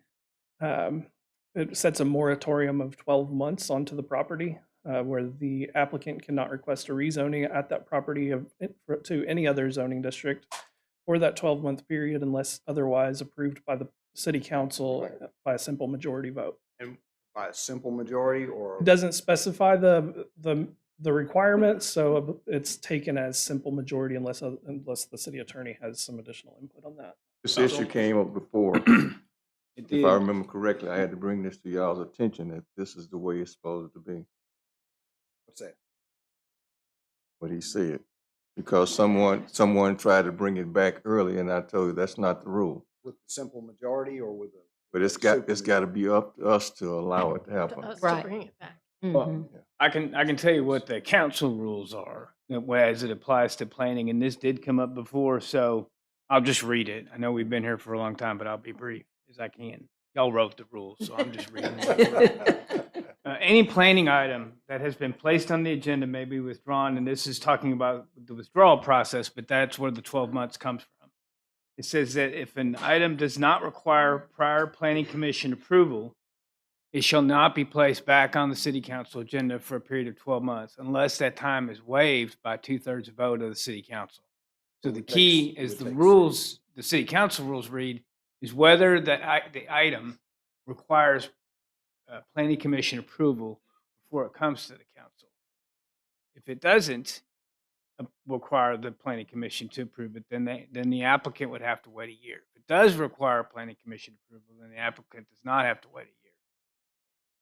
So for him to bring it back in an And R1. that's the withdrawal process. And then you read the final part. Any planning item that has been considered by the city council and fails to receive a majority vote when the question is put to the council shall be deemed terminated as to the approval process. It must be submitted for reconsideration according to the procedures I just read. So I'm not seeing majority vote. That may be something that was separate ordinance that you're referring to, but in the council rules. From the ordinance, not from the procedural order of the city council, from the Okay. ordinance in the subdivision code or the zoning code. You'll have to forgive me. There's too many of these codes. There's a lot of codes. So the ordinance doesn't clarify if it's simple majority or 2/3. So that type of vote, if it's not clarified, would fall back to a simple majority. However, if the procedural order states the 2/3, then in my opinion, that would be the. So would this be something that would require, with this action, the rezone, require planning commission approval as I read the statute? And this is, for the rezone to make it this far, then it would have required the planning commission to forward it here. What we're actually hearing is not a rezone, it's the appeal of of a denial. So that would be where your determination would come off of. Since this is for example, if this is withdrawn, they're not withdrawing the rezone request, they're withdrawing their appeal. So in making my motion, do I need to say that it can come back within a year? No. Or no? No.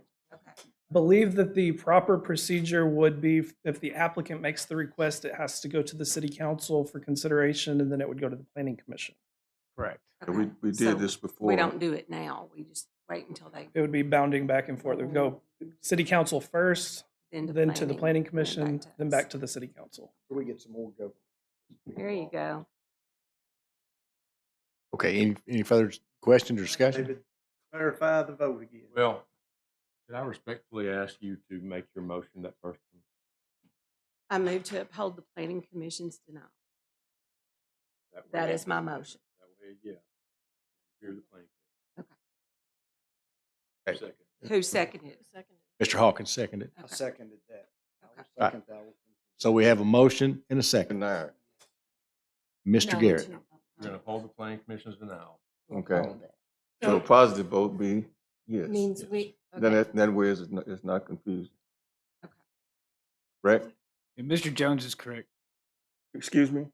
I'm not gonna say it twice. It's already recorded.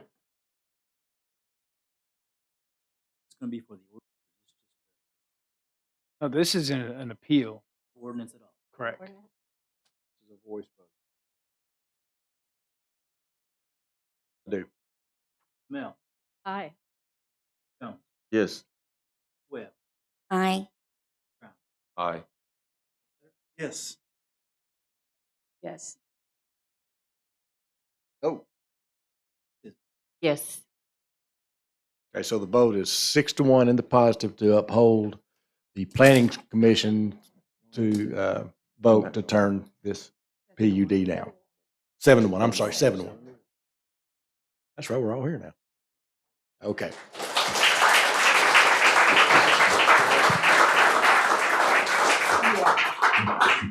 With that, I will take a motion to, I'm sorry. I got one thing real quick. If I could just, we need to go back to, this would be item on the impact fee credits, item C6. And this has been bothering me. So I wanted to clarify this because there's no requirement for 2 readings before an impact fee agreement. What the ordinance, which was provided by Chris, requires is that all impact fee agreement or all impact fee credits. I probably need to wait till everybody clears out. Hey. We're still trying to. Still meeting? We're still meeting. Hello. Hi. Can y'all hold it a minute? We still got one more item. Y'all can go outside. Y'all can go outside, just hold it down a little bit. So and this is under ordinance 0438. All impact fee credits shall have a reading at one regularly scheduled city council meeting prior to its passage and approval at any subsequent regularly scheduled city council meeting. So it's got to be read once, but I'm going to ask Mr. Chris because I don't know what impact fee, I know what an impact fee credit is, but did they mean impact fee credit agreement? Or? The impact fee credit agreement is the contract that I believe in the packet it stated recital. Okay, I'm just saying the ordinance says impact fee credits shall have a reading. Yes. So you mean the agreement? On the packet that was provided, typically what's read is the impact fee credit agreement portion at one meeting, and then it's simply brought forward as the ordinance in the next meeting. I didn't think I. So we'll have an ordinance for this. For the Yes. next meeting. He didn't have that Okay. tonight, correct? That's what you said. That's correct. Tonight was just to meet the minimum requirement of the initial reading of that item. Thank you, Chris. Which is a little bit different than whenever you read ordinances 3 times. I know that was a little confusing. So moved. We are adjourned. I'll make a motion to adjourn.